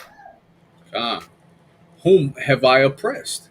Or of whose hand have I received any bribe to blind mine eyes therewith? Mm-hmm. Right? And I will restore it to you. God, he's saying that I've been nothing but good to you all, and I've been blessing you through the hands of Yahweh Shem Yahushua. If I offended y'all or if I took something from y'all, let me know because I don't know and I have no clue of it, and I'll pay it back to you. Mhm. Right? Go ahead. Verse 4. And they said, Thou hast not defrauded us, nor oppressed us, neither hast thou taken aught of any man's hand. God, you haven't done any of these things, but what? So why are y'all asking for a king then? Mhm. Right? Go ahead. And he said unto them, Yahweh is witnessed against you, and his anointed is witness this day, Mm-hmm. Talking that about ye himself. mhm, Mm-hmm. that ye have not found aught in my hand. And they answered, He is witness. God, go ahead. Verse 6. And Samuel said unto the people, It is Yahweh that advanced Moses and Aaron, and that brought your fathers up out of the land of Egypt. Man. So he had to remind them of the situation that happened that we just read in Numbers, man. Hey, Mm-hmm. man, it was Yahweh, man, that did this, man. Just like with me, man. It's Yahweh. I'm Samuel. It's Yahweh that did this for me, man. Made me a Nazarite from my birth, man. Made me to keep the law, statutes, and commandments and do the offices of a priest, man. That's Yahweh that made me into what I am today. Right? Go ahead. I got a quick precept out, if you don't mind. Mm-hmm.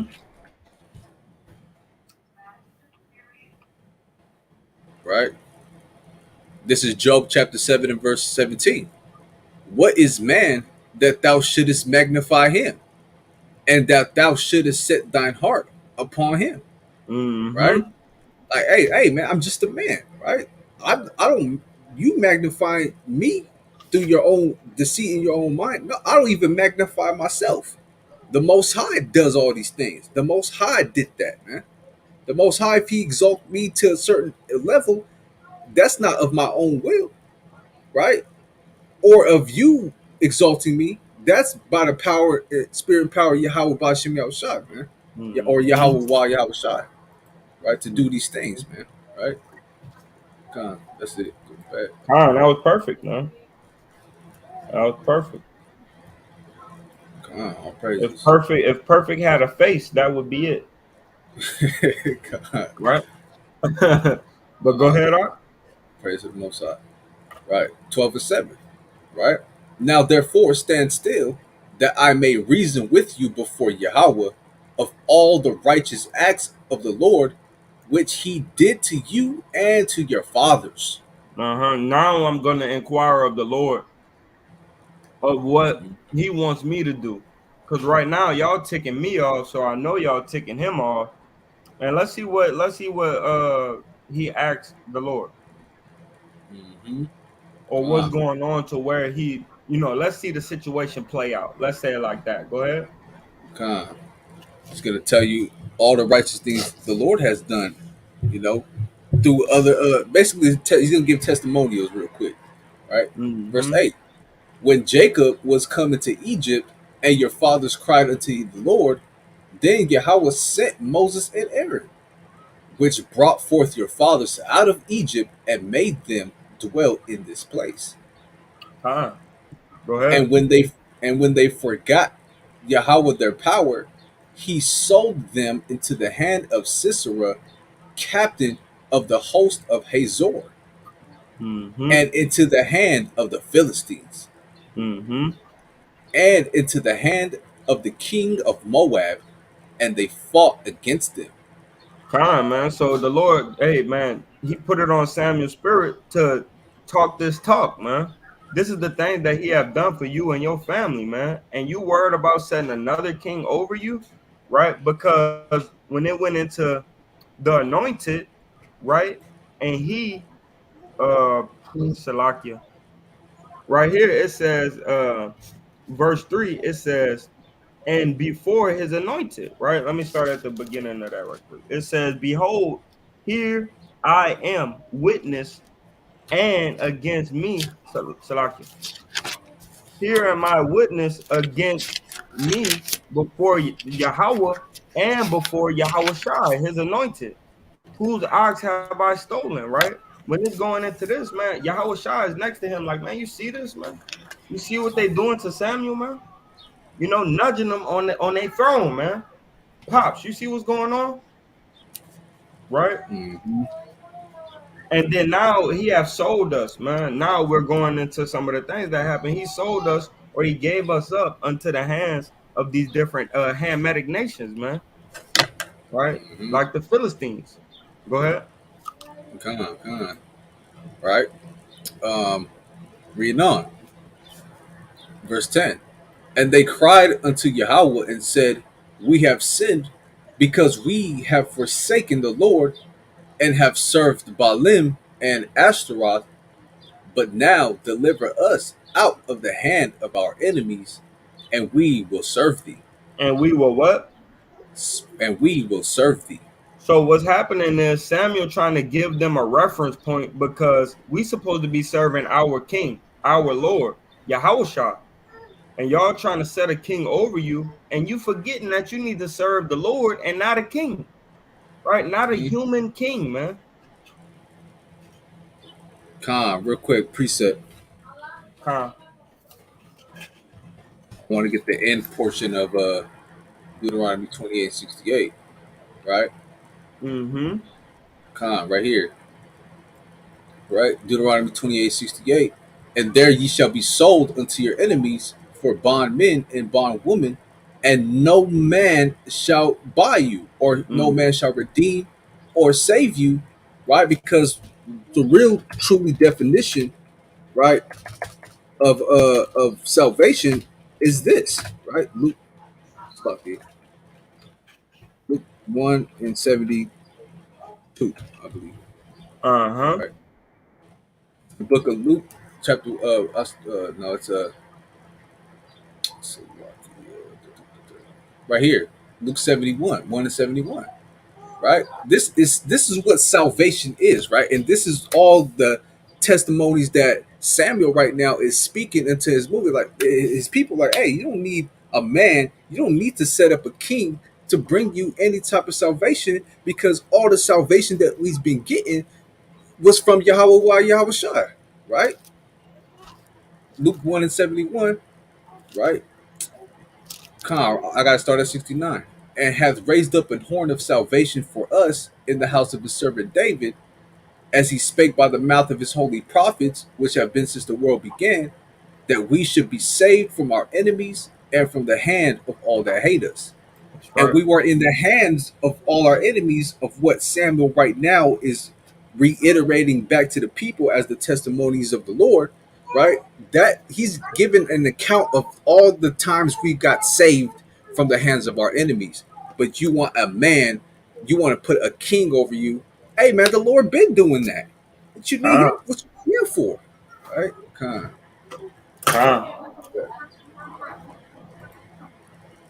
Right, so that's what salvation is, right? To be saved from the hands of your enemies. The Lord's been providing that. Samuel is that's what he's going into, right? All Verse praise to the 11, Most High. First Samuel 12 and 11. And Yahweh sent Jerubbaal, right, and Badon and Jephthah and Samuel, and delivered you out of the hand of your enemies on every side, and ye dwell safe.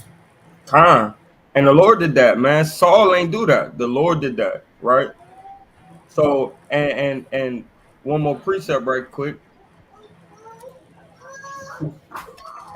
One more precept right quick. Give me a second.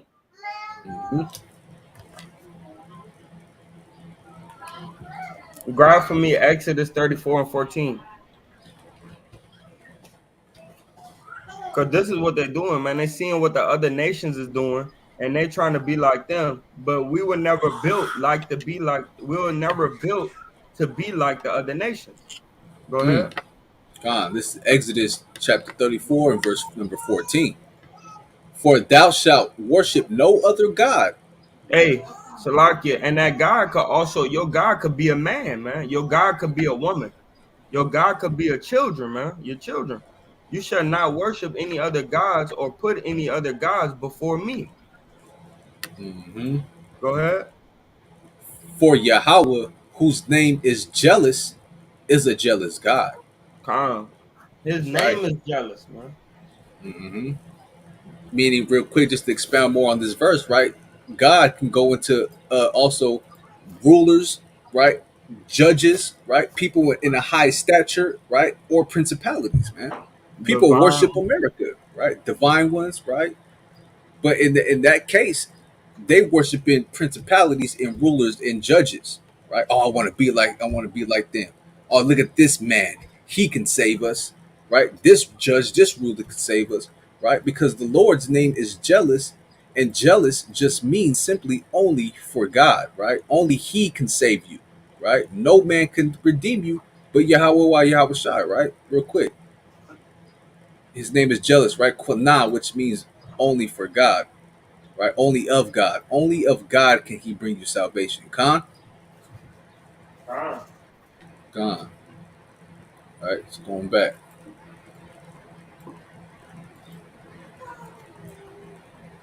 All right. And that's what Samuel's going into, man. Right? First Samuel 12 and 12. And when ye saw that Nahash, the king of the children of Ammon, came against you, ye said unto me, Nay, but a king shall reign over us. When Yahweh your power was your king. Man. Hey, Taziyathan, I know you feeling that one. I know you feeling that one. Yeah, kind. Right. Verse 13. Now therefore, behold, the king whom ye have chosen, and whom ye have desired, and behold, Yahweh hath set a king over you. And Yahweh set that king over us, and that king is the anointed, man. That king is Yahweh Shah. So you shall have no other king before you. Mm-hmm. Verse 14. If ye will fear Yahweh and serve him, and obey his voice, and not rebel against the commandment of the Lord, then shall both ye and also the king that reigneth over you continue following Yahweh your power. Con. Man. Because now hey, man, you about to put somebody in charge of you that you're going to have to serve, man. So now, when you wake up in the morning, you're not saying, Shema Yasharali Yahweh Allah Yahweh Yahweh Achud. You're saying, all hail King Saul, right? You need to be when you need to be fully focused on serving the Lord, man. That's right. That's right. Now you worship. Now you serving the commandments of the king, man. Whatever the king thou says, hey, y'all gonna do that, man. And that can be contrary to what the Lord says, man. We see that Con, account in the book of Maccabees, man. Right? The commandments of the con, kings, right? Con. And that's what our people are doing today, man. Worshiping the damn or taking heed and serving the commandments of damn Biden, man. And all these other principalities of wickedness and darkness that's in the earth today, man. before they Right. serve the Lord. That's right. 1 Samuel 12 and 15. But if you will not obey the voice of Yahweh, but rebel against the commandments of Yahweh, then shall the hand of Yahweh be against you as it was against your fathers. Con, man, Amen. and see that's why you need to focus on serving the Lord rather than putting a king up over you, man. All right, that's Mm-hmm. why you need to focus on serving the Lord before you serve uh right your wife or your children, and that's why your wife needs to focus on serving the Lord right before she serve her own pleasures. You know what I mean? Because it's all about serving Yahweh Bash and Yahweh Shah, and we forget that, man. We forget that when we put ourselves first. We forget that when we put our kids first. We forget that when we put our husband first, man. The first thing you want to do is learn how to serve the Lord and do that. Not just say it, but do it. Right? Let's keep That's going, right. man. That's right. 1 second. Let me get Exodus chapter 9, right, in verse number, I believe this, I think it's the beginning. What's up here? Exodus 9, man. And that's the reason why the Most High brought us out of Egypt, man. Right? It reads, Exodus 9 and 1. Then Yahweh said unto Moses, go in unto Pharaoh and tell him, thus saith the Lord God of the Hebrews, let my people go that they may serve me. Right? Mm-hmm. And that's the testimony we got to admonish, and we got to understand and cherish that this is the reason why we here today, man, doing this Con, live, man. Right? con, Why we still not consumed, because the Lord brought us out for a reason, right? Because he chose us to be his people, and that way we may serve him, right? con, And that's what he's getting ready to do to this wicked place, Babylon, called America, right? So that way we may come out of the death and destruction that's coming amongst this place. So that way we may be able to continue to serve him, man. All right, going back. con. All right, 1 Samuel 12 and 16. Now therefore stand and see this great thing which Yahweh will do before your eyes. Is it not wheat? Con, Go ahead. Nah, you good. Con, is it not wheat harvest today? I will call unto Yahweh, and he shall send thunder and rain, that ye may perceive and see that your wickedness is great. So now he gonna call on the Lord to bring forth a famine because you guys are so dang wicked, man. Right? Mm-hmm. Go ahead. Con, which ye have done in the sight of the Lord in asking you a king. And now I'm gonna wipe out your increase, man. Because Yahweh gonna wipe out your increase because he's sick of it, just like I'm sick of it. Con, that's right. That's right. Right. And that's what we just read in the book of Numbers, man. They had to light their incense and write, so that way they can see the power of the Lord be manifested. Right, the Korah and his men, man. Mm-hmm. Right, and that's why I said, light your incense, and we'll see today whom the Lord will choose. Mm-hmm. Right, God. Go ahead. Verse 18. So Samuel called unto Yahweh, and Yahweh sent thunder and rain that day, Mm-hmm. and all the people greatly feared Yahweh and Samuel. Because that's what happened. They forgot the fear of the Lord, man. And when we forget the fear of the Lord, we don't serve the Lord how we should. Mm-hmm. That's why it's good to talk about his testimonies, man. and go into his law, because it reminds us how fearful we need to be of the Lord's works. Precept, right? Real quick. Proverbs classic, right? Proverbs chapter 1, verse 7, right? The fear of the Lord is the beginning of knowledge, right? Knowledge is what? To know, man, right? You fear the Lord, you know what's going to happen to you when you fear the Lord, right? You're going to be safe, you're going to get salvation, you're going to be in his bosom, he's going to be your shield and your fortress, so on and so on. But if you forget the fear of the Lord and you forget things that he's done for you, you're going to start going off, man, right? And you're going to what? But fools despise wisdom and instruction, right? You cease to know what the Lord is capable of, so therefore your fear of the Lord gets taken away, man. See what I'm saying? Oh, I forgot, man. I forgot that I get my butt whooped for doing this and doing that. I'm just going to continue to do what I want, right? You need to be reminded of what Yahweh is capable of, and hearken on his testimonies, right? Then you can retain that knowledge and always stay in fear of the Lord. Con. And drop down right quick Con. to 23. Con. Proverbs 1 and 23.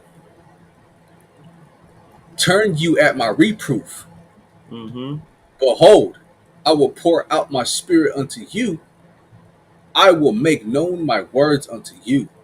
Con, man, and that's why we need to start listening, man, and turn at his reproof, man. When the Lord give you that option to surrender and submit, right, and say, Salakia, I'm sorry, and serve the Lord in righteousness and in truth, hey, man, do just that. Don't try to figure a way out or find a way to maneuver through the cracks and crevices, man. Right? Read on. Because I have called and ye refused. I have stretched out my hand and no man regarded. But ye have set at naught all my counsel, and with none of my reproof. And you wouldn't want to do none of my reproof, man. You want to keep on doing what the hell you want to do, man. And that's why the Lord, he knew, Samuel already knew his mind, him and the Lord had the same mind, right? And that's what we hope and long for, is to be at one with the Most High, man, and have the same mind as Yahweh, while Yahweh Shai, man, right? As he is one in me, also ye shall be in also I shall be in thee, right? Roughly paraphrasing. Because we have to be of that same mind. But Samuel was, so he knew. He said, I'm gonna ask the Lord to do this thing because I already know he hot with y'all. If I'm hot, he gotta be hot. That's right. All right, let's go back if you're ready.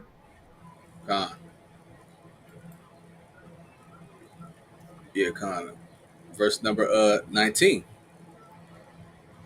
And all the people said unto Samuel, pray for thy servants unto Yahweh thy power, that we die not. For now they just worried about they worried about their life rather than serving the Most High, right? That's why Yahweh Shai came through and he said, hey, man, if you love it even your own self more than me, you're not worthy of me, man, right? Because this is the type of stuff that we do, man. YOLO, you only live once. Preserve your life, man.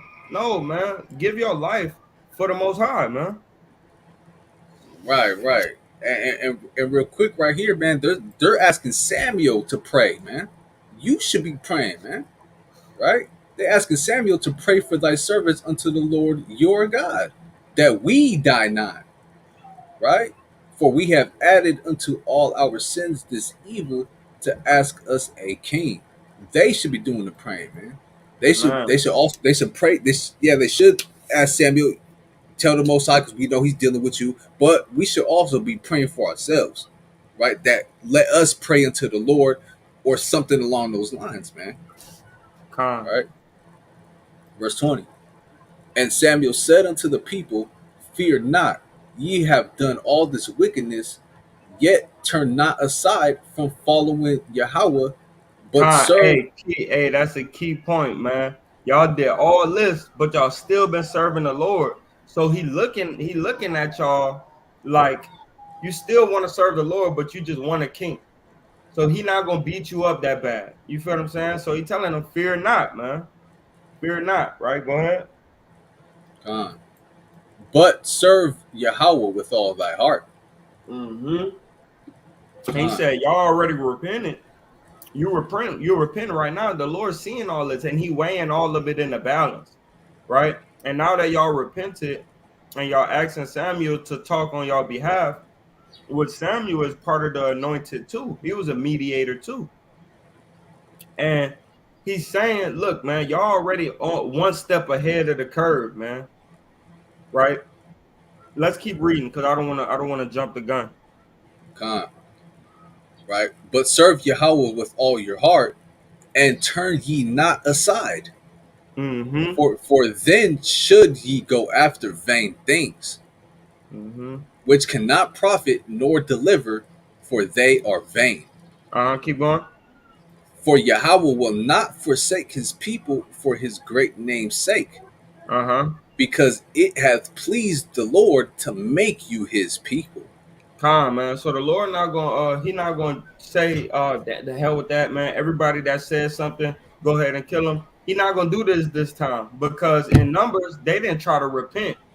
And right, like I was telling y'all about those other two brothers, Dathan and what was Abiram.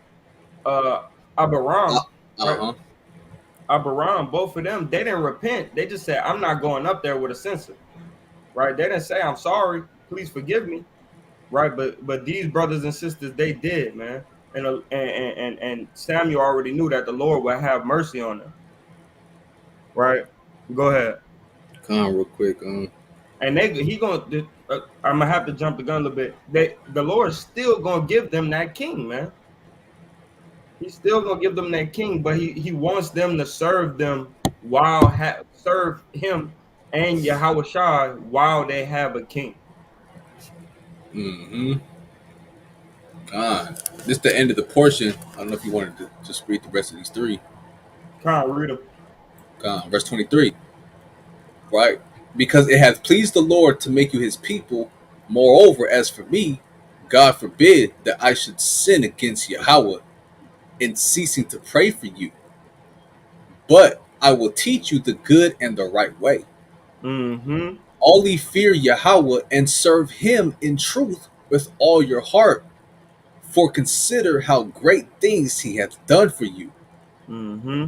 But if ye shall do wickedly, ye shall be consumed, both ye and your king. So he still let them have their king, but he said, hey, remember to serve me first and then serve the king. Right? That's man. I want to get a precept right quick in Matthew. Matthew chapter 22 and verse number 21. It's the book of Matthew, chapter 22, and verse number 21. They say unto him, Caesar's. Then saith he unto them, Render therefore unto Caesar the things which are Caesar's, and unto God the things that and unto Yahweh the things that are Yahweh's. So simple as that, man. Don't put what's going on with the king above what you got to do for Yahweh, right? I got a precept that just came to my mind too, right here. Man, Sirach chapter 39. Man, I'm telling you, man, that's Sirach powerful, man. Yeah, most definitely. Most definitely. Right. This is a Sirach 39 and verse. I'll start at 4, right? Sure. He shall serve among great men and appear before princes. He will travel through strange countries, for he hath tried the good and the evil among men. Right?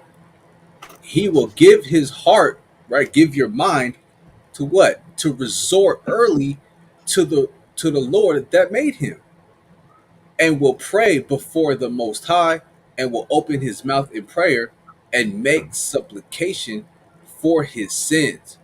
Right? So Mm-hmm. you're gonna come as quick and early as possible, right? To start praying before the Most High, You're going to open your mouth in prayer, meaning actually speaking, uttering these words, right? To make supplication for your wickedness in the sins that you've done, right? Repentance, man, right? And then what's going to happen? And when the great Lord will, right? When Yahweh will, he will be filled with the spirit of understanding. He shall pour out wise sentences and give thanks unto the Lord in his prayer, right? And like we just read right here in First Samuel, right? This is a wise sentence that he just said right here. It says, right? Moreover, as for me, God forbid that I should sin against the Lord in ceasing to pray for you, but I will teach you the good and the right way, right? That's a wise sentence, man. Because Samuel was filled with the spirit of understanding, right? The spirit of understanding. He understood that it's gonna be a sin against the Lord if he stops to pray, if he stops praying for you, right? And he's gonna teach you the good in the right way. Con? And he was really meek and humble about it also. He Mm-hmm. said, don't worry about it. I'm going to teach you, you feel what I'm saying, how to do this thing. All right. That's right. Matthew 26, verse Con. 13. This is the book of Matthew, chapter 26, and verse number 13. Verily I say unto you, wheresoever this gospel shall be preached in the whole world, there shall also this that this woman hath done be told for a memorial of her. Right? Con, And this is going into the woman, she came with the alabaster box of fine perfume, expensive perfume, right? And she cleansed Jesus' feet with it, right? And it was his hair, if I'm not mistaken, right? con. And Right? Palaki, I don't even think we're supposed to read that, but that's what they put on the Torah portion. I Yeah, think we're kind supposed to start at 14. 14. Yeah, kind. Uh-huh. Right? Matthew 26 and 14. Then one of the 12, called Judas Iscariot, went unto the chief priests. Con. Now And this is the same thing that happened in Numbers. This is the same thing that happened in Samuel, right? Where people gather together and have an angry gathering against a person, a certain individual. Man, this spirit is still on Israel till today, till we get the kingdom, man. Right? Until we wipe out, until Yahweh wipe out the 2/3 of Israel, it's gonna be like this. We're gonna have the murmurers, man, right? Till their spirit be wiped out. mhm, that's right, right? And said unto them, what will ye give me, and I will deliver him unto you? And they covenanted with him for 30 pieces of silver, And right? made a deal with them. hmm And from that time, he sought opportunity to betray him. Mm. Now, the first day of the feast of unleavened bread, the disciples came to Yahushua, saying unto him, where wilt thou that we prepare for thee to eat the Passover? Con. And go back to First Samuel, right? Chapter 12, I Mm-hmm. believe it was. And he said the harvest, right? The harvest was nigh today, man. Right? Give me that precept. Come. It's 1 Samuel 12 and 17. Is it not wheat harvest today? Con, man. Same thing going on with Matthew, man, with Yahushua, man. Hey, it was the time, right? Of harvest, man. A That's right. gathering, right? A gathering was supposed to be happening right now. All right. Go back to Matthew. Come. This whole book works with one another, right? So that's why when we get into these other books and they don't coincide with the scriptures, with the canon, right? Then we have to question those books because this whole book, it fits with one another. No matter what chapter you read, it should go together with another chapter. That's right. Come. Go Right. ahead. So again, 17. Now the first day of the feast of unleavened bread, the disciples came to Yahushua, saying unto him, where wilt thou that we prepare for thee to eat the Passover? Mm-hmm. And he said, Go into the city to such a man, and say unto him, The master saith, My time is at hand. I will keep the Passover at thy house with my disciples. Calm, man. Hey, man, he made them clean up the crib so he could come in there, man. I'm gonna need. Mhm. Hey, we gonna need that, right? We gonna need that. Me and the disciples, we gonna need that, man. Right? That's right. These prophecies gotta come to pass, and I'm about to make them come into fruition right now. I order, right? That's right. Verse 20. Now when the even was come, he sat down with the 12. Mm-hmm. And as they did eat, he said, Verily I say unto you, that one of you shall betray me. Calm, man. We know that was Judas, right? Go ahead. And they were exceeding sorrowful, and began every one of them to say unto him, Lord, is it I? And he answered and said, He that dippeth his hand with me in the dish, the same shall betray me. Uh, let's go get this precept right Psalms. quick. Yeah. Uh, this is The song, the same one that I give bread. yeah. This is Uh, Psalms 41 and verse 9. Yea, my own familiar friend, in whom I trusted, which did eat of my bread, hath lifted up his heel against me. and that's exactly what happened. That's that precept coming to pass, man. Right? Mhm. Go ahead. Verse 24. The Son of Man goeth as it is written of him. But woe unto that man by whom the Son of Man is betrayed. It had been good for that man if he had not been born. Man. But he had to be born because this precept had to come into fruition, man. This That's right. commandment, this duty that Judas Iscariot had to fulfill had to come in fruition, man. Right? Read that last one. Verse 25. Then Judas, which betrayed him, answered and said, Master, is it I? He said unto him, Thou sayest. Time. That's Thou correct. hast said. Right. Thou Right? sayest. Hey, it came out the mouth of you, right? Mhm. And Yeah, Con, real quick, it said that's it had that's been good on good. that. And real quick on this part, right? It says it had been good for that man if he had not been born, right? Because this is what he was born for, right? Let's get that in Proverbs 16 real quick, verse number 4, Con, right? The Lord hath made all things for himself. This is all in the will of the Lord, man. This is the Lord's movie, man, right? Con, Yea, even the wicked for the day of evil. So Judas was made just to be destroyed, man, and to make the prophecies come to pass, man. Right? Uh, yeah, man. all praises, man. All praises. The best book ever put together, man. Ever put together.